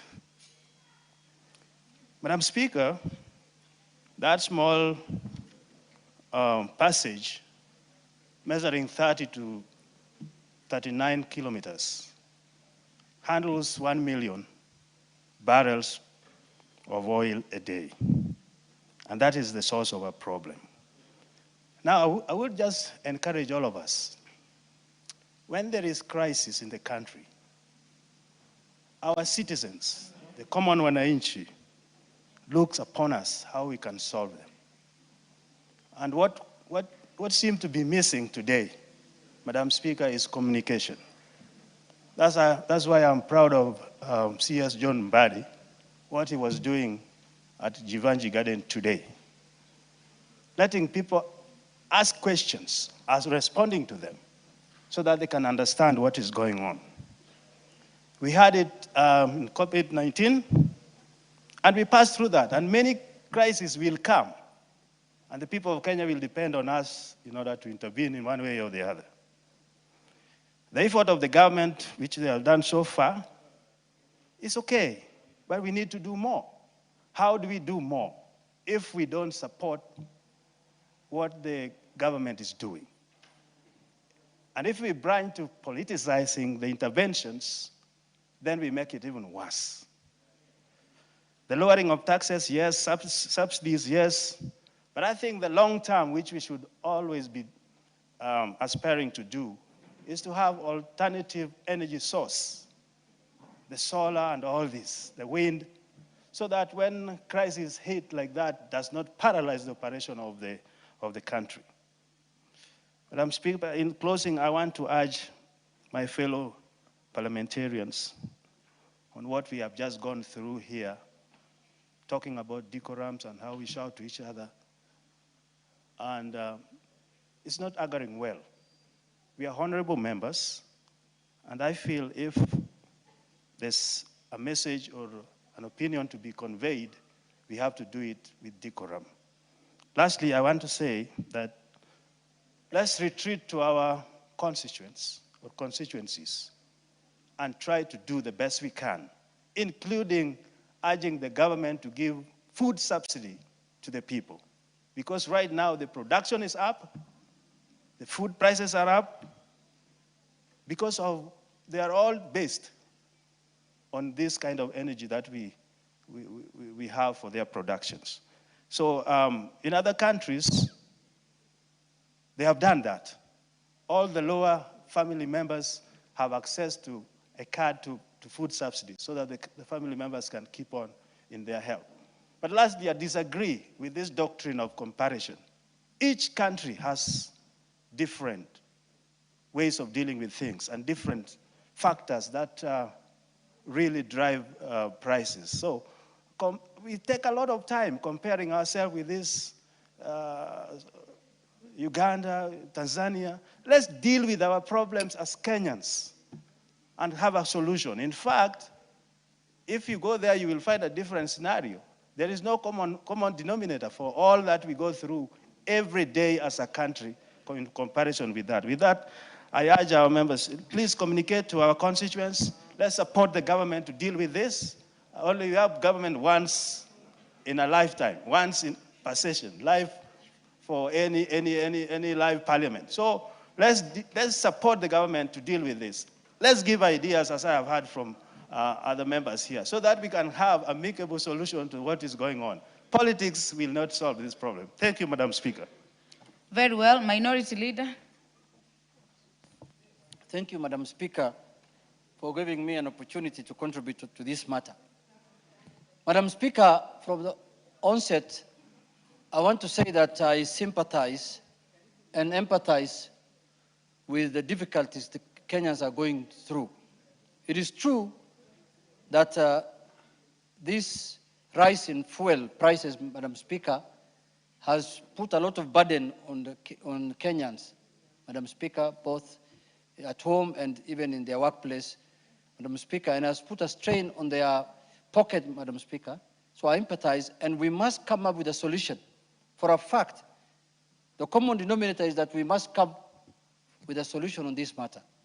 But having said, Madam Speaker, what worries me, because I really, really want a solution to this problem, because that is our job, and that is why we are members of this House, Madam Speaker, because we are supposed to deal with matters of concern to the people. That's our main mandate. So, Madam Speaker, I feel that this is the right moment for us to engage on this matter soberly and in a manner that does not politicize the issue, and we don't do it in a manner that we want to score politically. Having said, Madam Speaker, what worries me now is when I see people suddenly becoming clever, Madam Speaker. You become suddenly clever that now you know everything.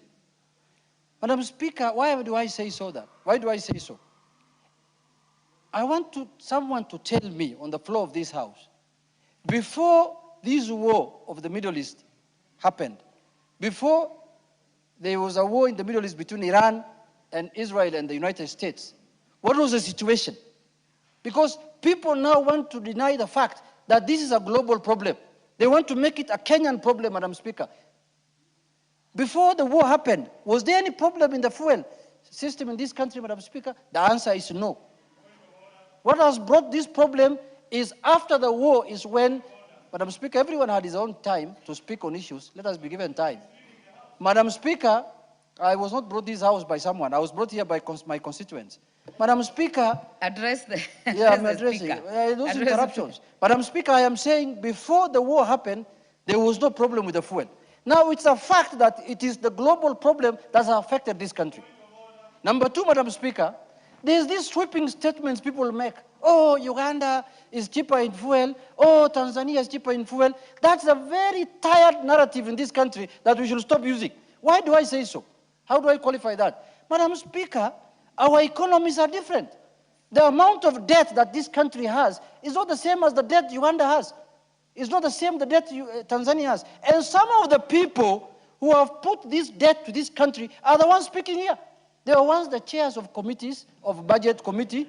I asked them on this floor, and it's on record. It's on record. I asked them on this floor, why are you allowing the government to borrow more then? They told me, my friend, look at Japan. They have borrowed 100% of their GDP. Look at America. They have borrowed 200% of their GDP. Look at Singapore. They have borrowed. I was that time still in the minority. Today, they are not talking about that. Now they are saying, you must reduce your taxes. How do you reduce your tax when you have committed to this country 10 trillion shillings by the time you are leaving office? Madam Speaker, let's call a spade a spade. Why we are paying more taxes as a country is because we have more debts than Uganda, we have more debts than Tanzania. If we reduce our debts, give us a formula of how to reduce our debts, our taxes will come down. Secondly, Madam Speaker, you are saying that I want this fuel levy removed from that in form of taxes. I want VAT removed. Very good. Those are sweeping statements. You want me to reduce, Madam Speaker, I've not even spoken. The issue is, tell me where I am a leader. I am not any other member from Guasi or somewhere. Do not, you are actually wasting your time. Madam Speaker, I am saying, you are telling me to remove fuel levy by 7 shillings, VAT by 8 shillings, by 8%. Madam, you are not telling me where I'm going to raise that revenue from. You are just saying there is largesse in government. No, as a good economist, the way you are trying to portray yourself, you should tell me, remove these taxes, and this is where you will raise the revenue from.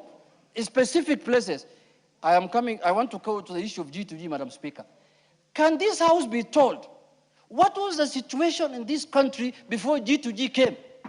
We were queuing for fuel in petrol stations, Madam Speaker, you remember. We were walking with jerrycans in our vehicles, Madam Speaker. There was no fuel in any station in this country. When President Uhuru Kenyatta was leaving office, there was no fuel in any petrol station, Madam Speaker. Honorable members, I had guided when we started the debate that this is under Standing Order 33. It is limited to 5 minutes, but allow me to use my discretion to give 5 more minutes to Honorable Junet and 10 minutes to the majority leader. Madam Speaker, thank you But very the much. rest of you, 5 minutes. Thank you, Honorable Madam members. Speaker. Thank you very much for your indulgence. Madam Speaker, what was the situation when G2G was brought to this country? There was no fuel in this country. Prices were high, Madam Speaker. The dollar was at 160 something, Madam Speaker. There are 180 oil marketing companies in this country. All those 100 and something oil marketing companies were buying dollars at the same time to buy fuel, Madam Speaker, fuel supplies. What was happening? There was scramble for dollar in this country. And now the dollar strengthened and the Kenyan shilling was losing, Madam Speaker. Let us appreciate the gains we have made from G2G, Madam Speaker. You can call it G2C, G2D, G2Y, whatever you want. The fact of the matter, I am not here to defend Gulf Oil Company, Madam Speaker. But when you go do research on Gulf Oil Company, Madam Speaker, the fact remains that Gulf Oil Company has been in the oil business for the last 20 years, Madam Speaker. It was not registered because of the G2G. Gulf Oil Company was operating as an oil company in this country in 2009, 2008, 2009, 10. They were the ones even who were winning the OTC even that time. The open tender system, the people who, one of the companies that used to win and supply fuel the whole country was Gulf Oil Company. All that is in record, Madam Speaker. We cannot deny facts, Madam Speaker. You may have problem with the owner. You may want to extort something from him. You want money from him. That is a different matter, Madam Speaker. But the fact that will remain is that Gulf Oil Company has been an oil marketer in this country for the last 20 years. It has been there during Kibaki's time. It has been there during Uhuru's time. And it will be there during Ruto's time. And it will be there when I become president, God willing, which I'm foreseeing in the near future. Madam Speaker, I want to say this. Let us not politicize things just because we want to incite Kenyans. It is true Kenyans are suffering. I acknowledge that we have to do something to alleviate that suffering from Kenyans. But let's do it in a honest manner. Let's not do it in a way that you think you can score politically. You want to portray the broad-based government in black because you think you can win an election. This could be a temporary issue. I don't know what you're going to say in 2 months' time when this war ends and prices come down. If you are telling me it is because of the premium, the way some prophets here are talking about it, why was it cheaper than before the war? It is what the majority leader is saying. What has gone up is freight, Madam Speaker. That is what is making the oil expensive today, because insurances, freight have gone up because of the war. Somebody is telling me that the oil of Kenya does not pass through the port of the Strait of Hormuz. When have you become an escort of a ship coming to Kenya? That you know now it doesn't pass Hormuz, it passes Hormuz, it passes I don't know which country. My friends, the fact of the matter is we are not an oil producing company. Neither even do we have a refinery like Nigeria. We buy from international market. And even today, you know, people who don't watch international news also, who don't watch what is happening globally, have a problem. Even there is a problem of fuel in the United States of America that is producing fuel. Let us not lie to Kenyans. Let us not incite them. Let us come with a solution that can help them. Madam Speaker, one of the solutions I want to propose, I don't want to be, general like my colleagues. This transport industry that has been affected heavily by the fuel prices, Madam Speaker, majority of them have loans that they pay. They have borrowed from banks. Just like the COVID time, we need to speak to the financial, companies, the banks, to freeze their interest for the time being, to freeze their loans, so that there is nothing to declare here. I'm not a conman like you, Bana.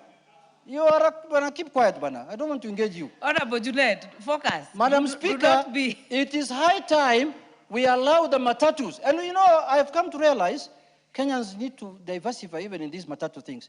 Because there are people who have used it politically of late, I can see.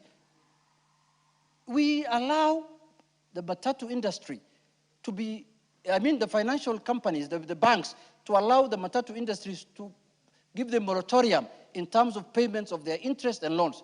Madam Speaker, if we are truly leaders, as we call ourselves, Let us not come here to posture politically. Let us give solutions that can advance the country, that can make our country better, that can make our country look good. Madam Speaker, it's not, I don't benefit in any way by paying higher prices for fuel. It doesn't pay, it doesn't, I'm actually in the transport. You've made your point, Majority Leader. Thank you, Honorable Speaker. Honorable Speaker, allow me to support this motion. And Honorable Speaker, as I begin, as I said earlier, this is a time that calls for leadership. The easiest thing for us to do as politicians is political posturing, saying and speaking to the gallery, saying all manner of pleasantries that we think will excite our supporters, and that which sounds good to the people, but may not be true. And I say that, Honorable Speaker, because when we make proposals here, as members of parliament, we must not make proposals that simply speaks to the gallery. And that is what I see with some of our colleagues, Honorable Speaker. Honorable Speaker, this is the House that is charged with the responsibility of making budgets. And we all know, including those of us like myself, who have had the privilege to serve as chairman of the Budget and Appropriations Committee, and I speak this from a point of authority, Speaker, because I served for 2 years, almost 2 years, before I was fired, as the chair of the Budget and Appropriations Committee. Honorable Speaker, you remember then the Honorable Junaid saying that even as we fire Honorable Ijongwa, he was the best chair of the Budget and Appropriations Committee. And my record still speaks for itself, Honorable Speaker. And never a time when I served as chair of the Budget and Appropriations Committee, after I was removed, unfairly so, Honorable Speaker, there is not a single moment I stood on the floor of this House to speak against matters that I had prosecuted as a chair of the Budget and Appropriations Committee. Never. And I will never do that, because I make conscious decisions as a leader. I don't make decisions to excite and please people out there to praise you as the greatest of all times. You may think you are the greatest of all times as you move around with lecture notes, only to come and realize it ends up in premium tiers when the people discover you are lying to them. Because when you tell us that we can reduce VAT, we can do away with VAT, you know, as a member of this House, that whatever you give, something else must give in. It will translate either to reduced capitation for our secondary school and primary school students. It will translate to either lower funding for our university students. It will translate to lower budgetary allocations for our healthcare workers and our healthcare system. It will translate to a slowdown of our economy, Honorable Speaker. Therefore, even as we make proposals, Honorable Speaker, I want to identify myself with some of the proposals that have been made by the Honorable Junet, that it is possible, and I liked what the governor for Nairobi said in the press conference last week, that it is possible to plead, because these are not normal times. During the COVID pandemic, our financial services sector came up and rose to the occasion and extended moratoriums on loans to people who are affected by the COVID pandemic. This is such a time. There is no other sector in this country that is making more money in terms of profits than the financial services sector, and I'm speaking to banks and the bank owners. If you are able to extend moratoriums on interest and penalties for late payment of loans to those in the hospitality sector who are confronted with the pandemic in 2019-2020, it is possible today for our banking sector to extend the same moratorium to our transport sector players. And I'm not talking about matatus alone and buses. I'm talking about truck owners and truck drivers who transport goods, including the food we eat in Nairobi and other urban areas from our rural areas. They need a reprieve. Many of these people, we must empathize with them because they have taken up loans to buy the assets that they are using, and we must ask and urge the financial services sector, our banks, to extend a moratorium on interest like they did during the COVID pandemic, because this is wartime. And wartime economies cannot operate the same way as peacetime economies operate. I've had a member here pretend, oh, global oil prices per barrel were lower in 2022 than they are today. True. But be honest as a leader. Tell the people that what you tell them, that Saudi oil never goes through the Strait of Hormuz, is a plain lie. In Saudi, to the east, take their oil, most of them, almost 80 to 90% of the oil fields in Saudi take their crude oil through the Strait of Hormuz. Number two, be honest. Tell the Kenyan people it is true, cost per barrel in 2022 was lower.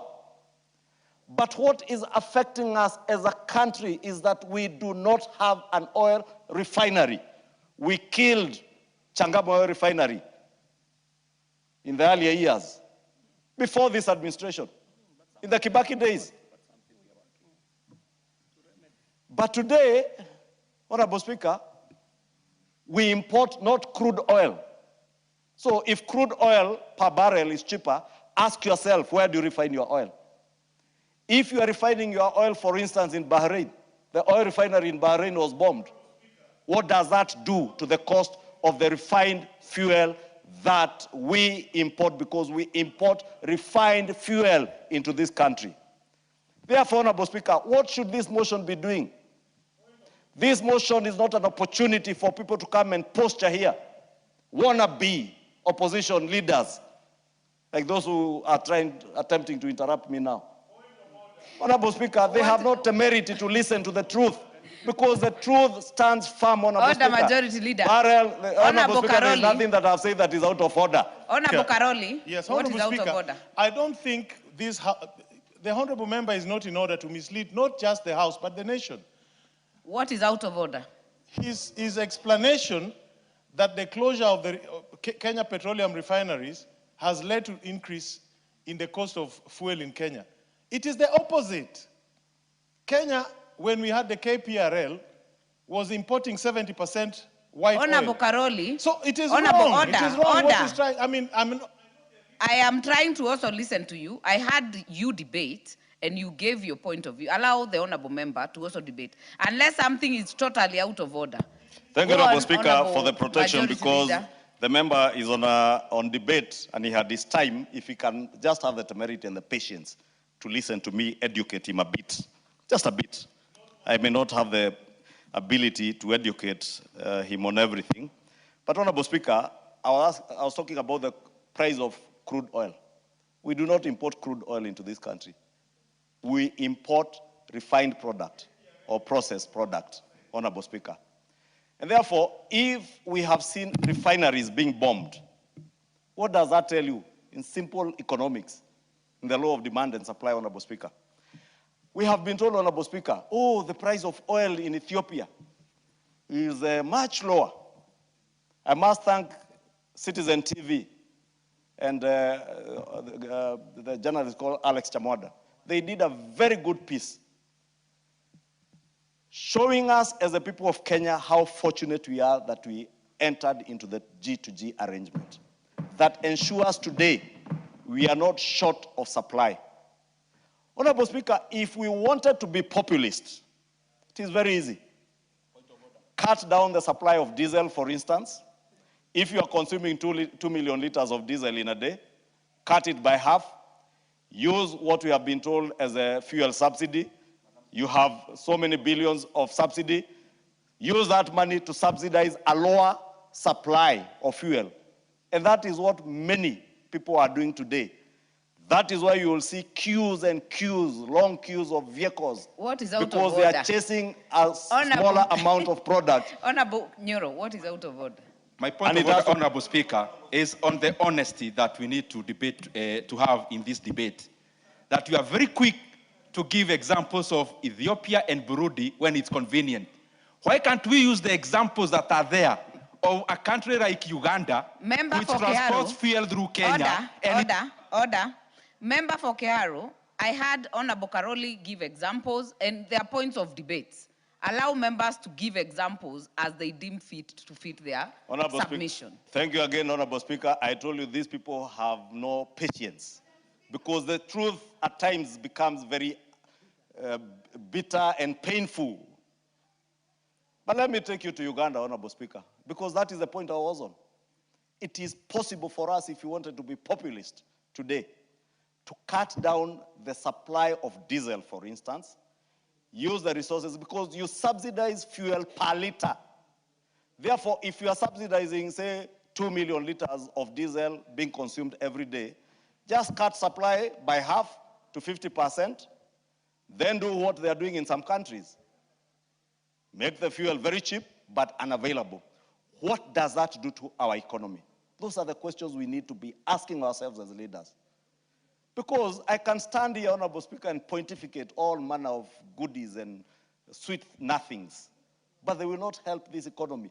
What we need to look at is how do we chew gum and scale the stairs at the same time, Honorable Speaker.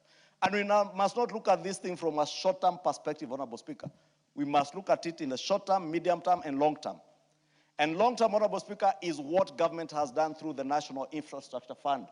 We must begin devoting resources to ensure that we have adequate resources to generate power and transmit that power. So that what? So that we are able to move to e-mobility, the electric vehicles that we are talking about here. Because we move to e-mobility today, as Honorable KJ is telling me, but do we have the power to be able to charge these cars? That is why the National Infrastructure Fund, and I must thank President William Ruto. As much as all these people will shout at him, he has remained true to the cause and focused on what needs to be done to transform this country.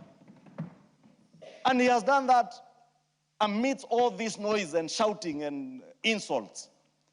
But with the National Infrastructure Fund, we can develop adequate power to be able to have resources, power resources to charge our electric mobility sector. We must also look at long-term solutions on supply optionality. We have seen that war in one area can completely disrupt our economies. Therefore, we must have supply optionality to look at ways where we can get supplies, whether it's from West Africa or from other areas and other far-flung corners like the US also. But I also agree with Honorable Junet. I was speaking to my nephew last night, and he was telling me now fuel in the US is more expensive than in Kenya, despite them being an oil-producing country. And I don't want to mention Venezuela and what they did in Venezuela, because they are a friendly nation. And I know many Kenyans will tell you, don't compare us with America. Don't compare us with the developed world. They have more disposable income. That is why, as responsible leaders, we must protect your disposable income from further degradation if we allow your economy to go down, while we to follow some of these populist things you are being told here. Because if you do not have money on VAT for school capitation, that will mean parents will have to pay for school fees, higher school fees. That further eats to their disposable income, Honorable Speaker. As a nation, Honorable Speaker, and I'm saying this looking at the long term and the medium term, it is inexcusable and indefensible that over the last few decades, we have allowed our country to operate without strategic oil reserves. It's inexcusable, understandable, but indefensible. In the future, we must make sure that the government of Kenya devotes resources to make sure that we have strategic national reserves for oil. If we had strategic oil reserves in this country today, we would be using the oil that was purchased when it was cheaper now to balance out with what we are getting and have moderate prices. These are solutions from leaders. I spoke about diversified sourcing, Honorable Speaker. We must diversify our sourcing of fuel. The Strait of Hormuz, Honorable Speaker, I've heard someone say, oh, all the oil does not pass through the oil of Hormuz. Where the refineries are, you must go through the Strait of Hormuz. Fact of life. But anybody being dishonest and populist will not want people to know that. I dare say the unpopular, but the right thing. I dare propose to this House. Let me add you 1 minute. Conclude. I was saying, Honorable Speaker, I dare say to this House that as leaders, we are dealing with wartime style of logistics around the world in the global supply chain. We cannot compare peacetime supply chain to wartime supply chain. We must be innovative. Locally, Honorable Speaker, I want to call on our financial services sector, our banks. Let us be sensitive. Let us empathize, not with the person you see as a matatu owner, but with the passenger in that matatu. Not the person you see as a farmer of maize, but the consumer of maize flour who buys that maize flour from a kiosk or from a supermarket. So that the moratorium that we extend to our matatu and transport sector owners, whether it is transporters like Honorable Junet, that Honorable Junet will be able, with his trucks, to extend the moratorium he gets from a bank to the consumer by not unreasonably increasing the transportation costs once your financing costs are rationalized.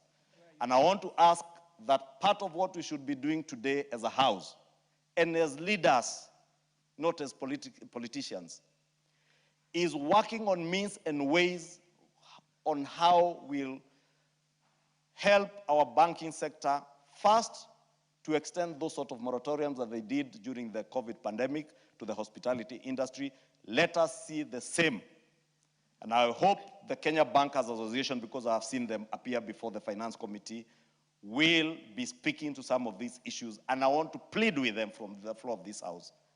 Please, it is okay, and I say this because I'm a shareholder to one of the banks. I am willing to take no dividend from the banks that I hold shares.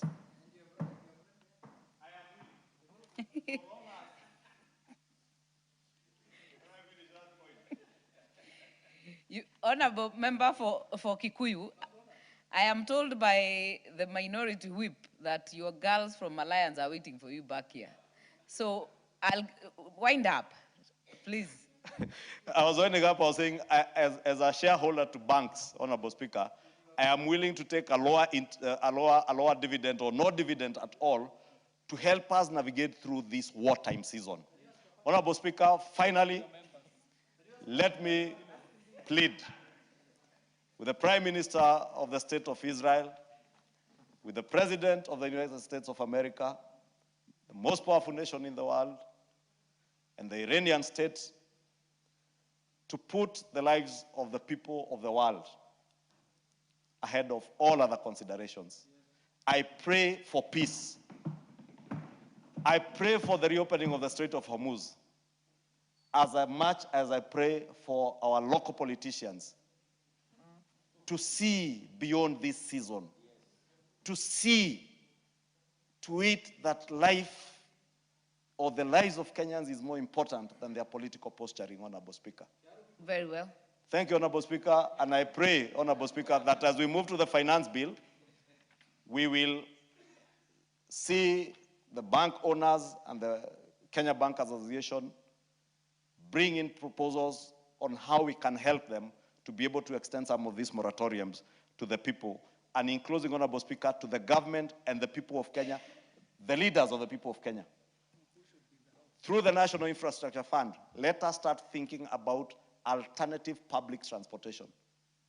Let us start thinking about not just e-mobility, light rail, trams, because a railway line or a rail infrastructure will take in more passengers cheaper. Your time is and up. And the rail, Honorable Speaker.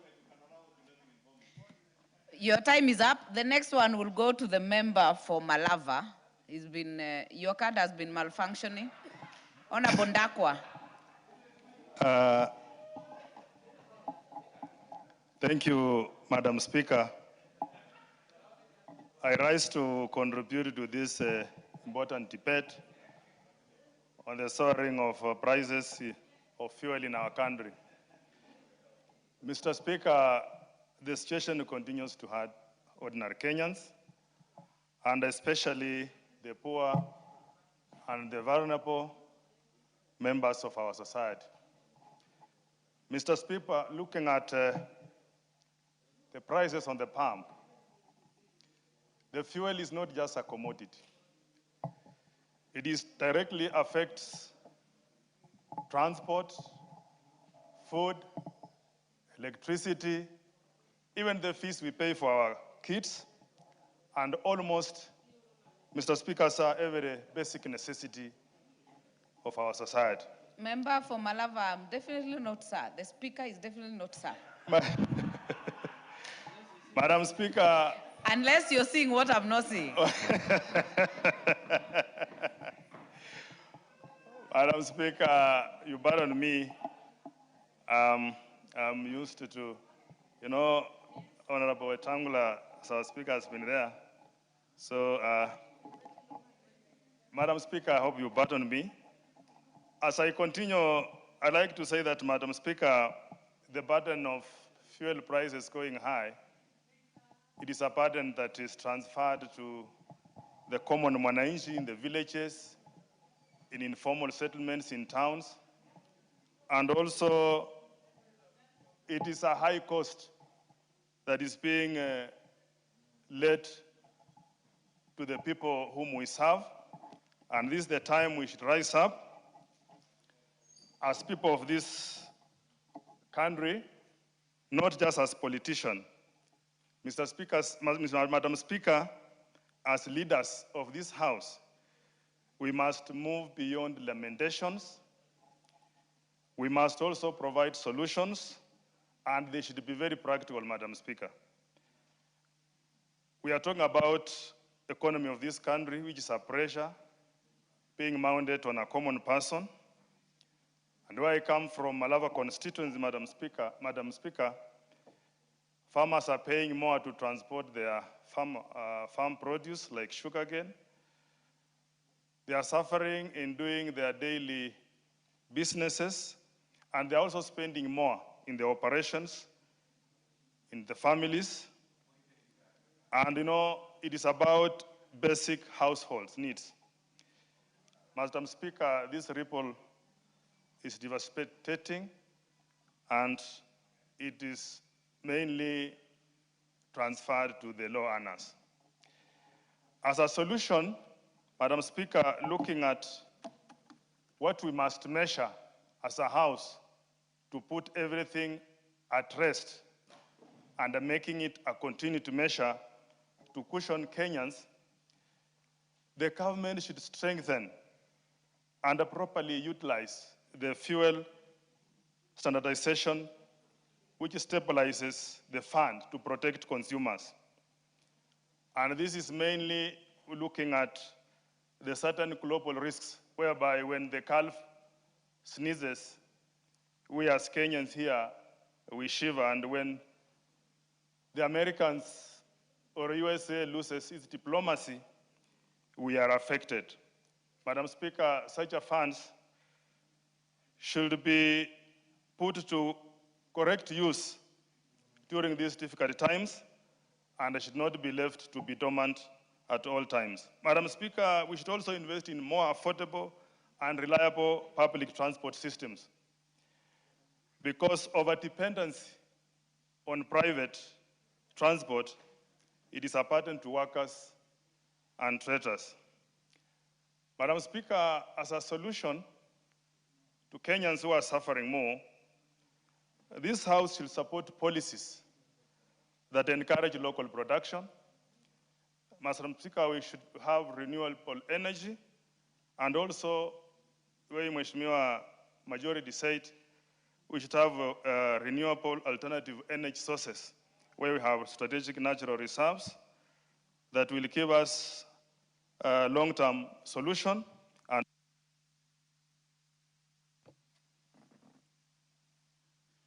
Your time is up.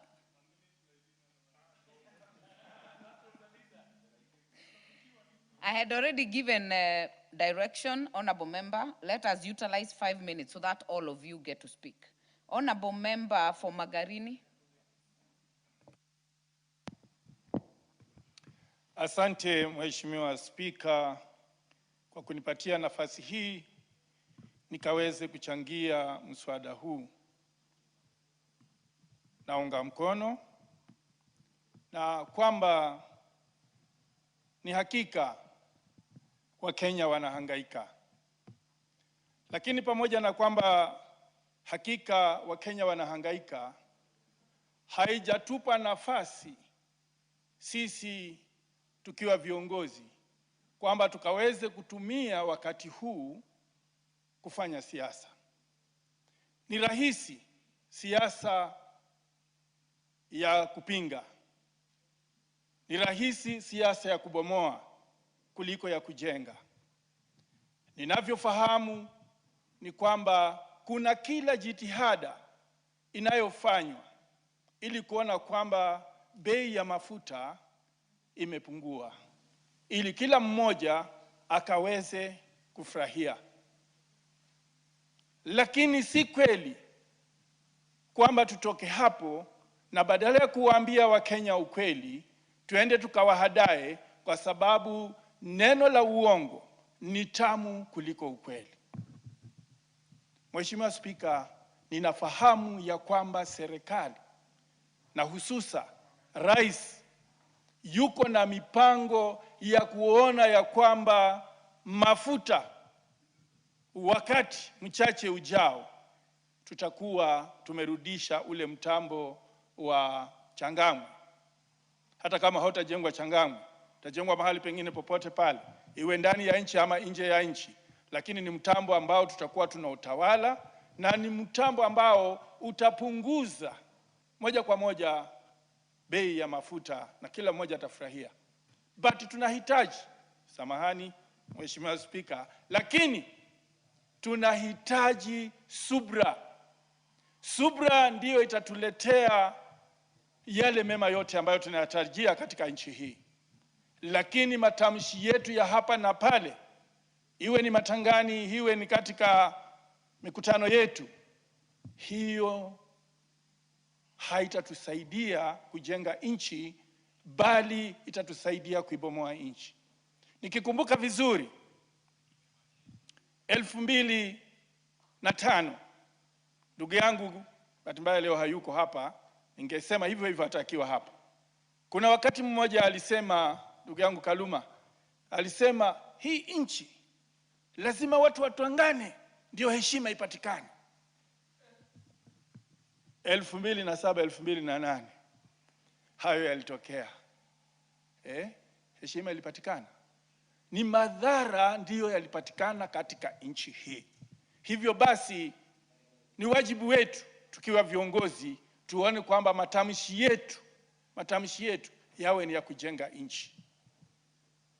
Naunga mkono pia wazo la kwamba tukaweze kuwa na hazina, tukaweze kuwa na mapipa ama matangi ambayo yatakuwa ni ya kuhifadhi mafuta kwa siku za usoni. Hiyo itaweza kutusaidia, lakini tusijilinganishe na nchi jirani, kwa sababu ukora wanaofanya kwa mafuta yao ya kupunguza bei ya mafuta, sisi tukitumia gari zetu zitaharibika. Kuna hayo makampuni ambayo huchanganya hayo mafuta ili kurudisha bei kuja chini, na hiyo itatuharibia magari. Kwa hayo machache, Mheshimiwa Spika, asante. Asante sana. Mheshimiwa Bernard Kitur, mbunge wa Milima Nandi.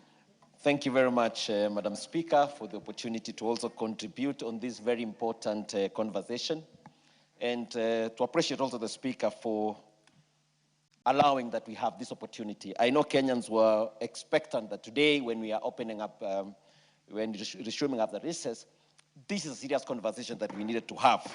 And I want to thank you for giving us this chance. First of all, I want to thank the government for taking the initial conversation immediately on February 28th, when we had this challenge of the problems that happened in the Gulf, and the prices spiked, and immediately the government, of course, with this great house, reduced the VAT from 16% to 8%, which obviously really assisted. And besides that, there was the utilization of the Petroleum Development Levy Fund of about 6.2 billion.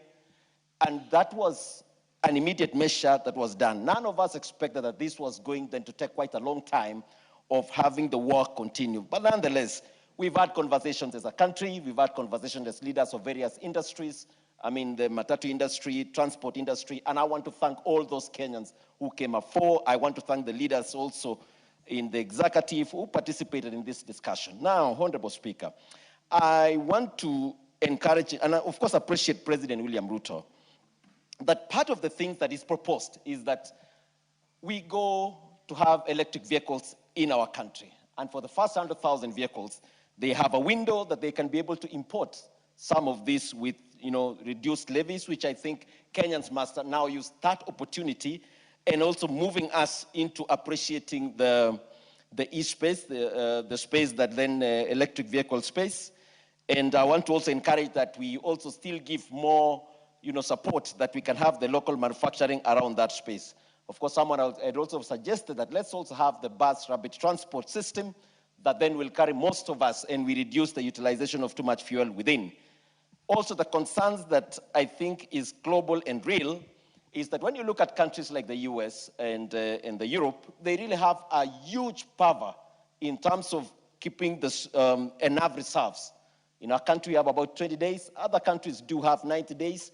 And in my view, I think we need to encourage also the private players that they need to have a greater power, as one of the laws to be able to encourage all of us to be able to have enough fuel in our country. The conversation has continued in this House, Honorable Madam Speaker, and I'm really surprised also. I've had some politicians out there mention that the fuel that come to our country don't go through Strait of Hormuz. I want to teach them, because these days, it's easy. You can access all this information online. We have 3 contractors under the G2G agreement.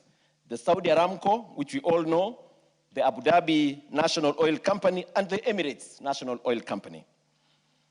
Madam Speaker, when you check out, it's a fact that 96% of the oil, of the fuel from Saudi Aramco go through the Strait of Hormuz, which now definitely they had to create other channels which are more expensive to be able to have that fuel, landing here in Mombasa. Secondly, is Abu Dhabi has over 50% of their fuel also going through the same.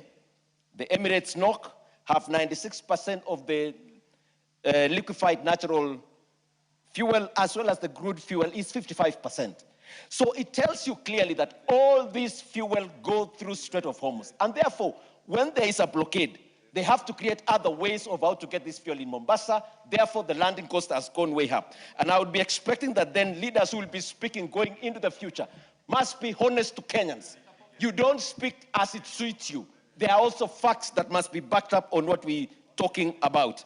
Finally, I want to encourage the creation of a refinery, whether we bring in the various countries around here regionally or within Kenya, so that we be processing the crude oil, which then will be a bit cheaper here, and also look at the available places that we can be able to get oil within our country, so that then we can be able to reduce the cost of fuel. But generally, I want to appreciate the initiatives the government has been able to take so that we have fuel in our country that is affordable, and encourage also Kenyans that let's use all the other things that we are, the means that we are able to use that would reduce the utilization of oil or the costly fuel in our country. Thank you, Honorable Speaker. Very well. Honorable KJ.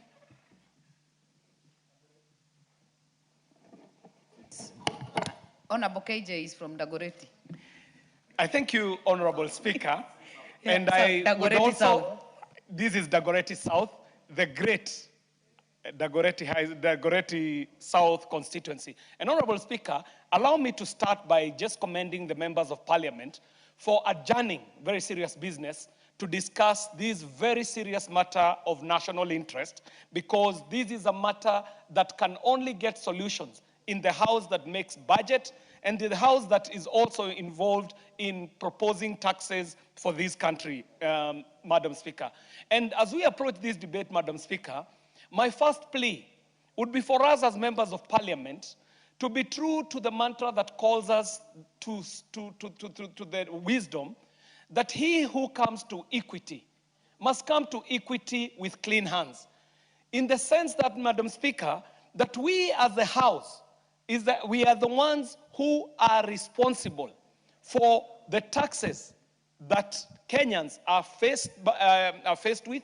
We are the ones responsible even for the prices, informed by the decisions that we debate in this House as we make our budget, and no less people like even my very good friend from my alma mater, the Honorable Ndende Nyoro, who he himself served as a member and a chairperson of the Budget Committee at a time when some of the issues that we are debating today were coming to place, Madam Speaker, informing this House, Madam Speaker, and reminding ourselves that even some of the issues that speak to the cost of fuel, up to and including the RMLF, were considered and passed in his time as the chairperson of the Budget Committee, Madam Speaker. And Madam Speaker, this speaks to the honesty that we must have as members of this House.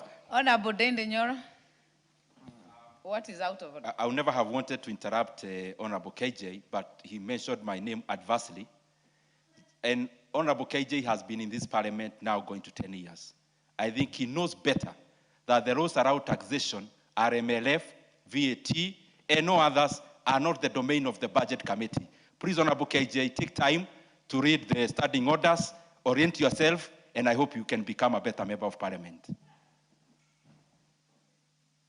Honorable Speaker, I do say this speaking to the principle of collective responsibility, that it was in the time when Honorable Ndende Nyoro was a chairperson of budget that the RMLF came into place. And Madam Speaker, at that time, he was almost mute about this matter. So he might not have found his new voice at this time when we are debating this issue of fuel cost in this country, Madam Speaker. And Madam Speaker, that is not what I did rise up to speak about. My point was that he who comes to equity must come to equity with clean hands, Madam Speaker. Madam Speaker, it is a time when this House must make decisions. And some of these decisions are informed by matters that go beyond the boundaries of this country, Madam Speaker. The issues that are happening internationally, up to and including the wars that are happening around the world, and even the situation in the Strait of Hormuz, do speak to the cost and prices that are happening today. But Madam Speaker, this House has to be sensitive to the members of the public in this republic, and even more so, operators who are directly affected by the rise of the cost of fuel, who are our constituents, Madam Speaker, and our business is to debate solutions, Madam Speaker, as it is informed by our mantra that we serve for the welfare of society and the just government of the people. Madam Speaker, it has to also be noted that we are at the time of budgeting. It is budgeting season for this House. That some of the reliefs that we seek, Madam Speaker, we have to say that they are considered in this budget that is coming up, Madam Speaker, and I dare say, even ahead of time, that there shall be resolutions that shall be passed by this House as we are debating this budget and passing it, that will also speak to the matters that we are considering today. Madam Speaker, it must also be noted as we are debating this issue that we are not at liberty as Kenya to compare ourselves even with our neighbors, Madam Speaker, because the situation that is affecting the world is being felt across the globe. And even as we talk about fuel prices in our neighboring countries, we must be reminded that in places where the prices are fewer, the fuel is not available, Madam Speaker. And I'm reminded of an expose that was done by the journalist called Alex Chamwada, where he was showing us as Kenyans that even that Ethiopia that we compare ourselves to itself might be having lower fuel prices, but does not have the fuel to sell, Madam Speaker. And it must be a commendation to the government that there was foresight in the arrangements that availed fuel at a time of crisis, as we are speaking today, that Kenyans, unlike our neighbors, are not queuing to get fuel, Madam Speaker, and that the last time Kenyans were queuing for fuel is at a time of the last government where prices were so high and even the remedies that were put were very punitive to Kenyans. Madam Speaker, the solutions must be found in this house, and we must start walking in the direction of those solutions. Madam Speaker, we know that fuel just came about as petrol came about as fuel not more than 100 years ago. And before that, there was coal, Madam Speaker. And as we speak today, the world must start walking in a direction where we are talking about green energy, Madam Speaker. And I must commend people like Moses Nderito, he himself an industrialist and a very forward-thinking Kenyan, even with some of the things that we are seeing in innovation, up to and including the electric buses that we are seeing. But Madam Speaker, it would be unfair for me to conclude without calling upon the financial institutions and banking sector to look into this matter as a Kenyan situation that needs reprieve, even from the banks, Madam Speaker. That at a time of COVID, we saw banks moving towards cushioning Kenyans against some of the costs, Madam Speaker. And if there's a time that Kenya must call our banking sector to patriotism, that time is now, Madam Speaker. Madam Speaker, I want to thank you for this opportunity and call upon Kenyans to also consider forward thinking as we even put. Your time is up. Member for Embakasi West. Thank you, Honorable Speaker. And Honorable Speaker, right from the get-go, I want to thank the Speaker and the team that has brought this issue of fuel. Honorable Speaker, this is a very emotive issue. And even today, Honorable Speaker, when I was in one of my WhatsApp groups, I wrote that today we are reporting back to work as members of Parliament, Parliament coming back from recession. And everyone who was tagging me in that same WhatsApp group was, can you discuss fuel together with other issues? Honorable Speaker, we're talking about a war that has affected fuel prices globally. And Honorable Speaker, this issue is not new because when the Ukraine war started, fuel prices were still an issue. Honorable Speaker, it's good to note the Ukraine war has now gone on longer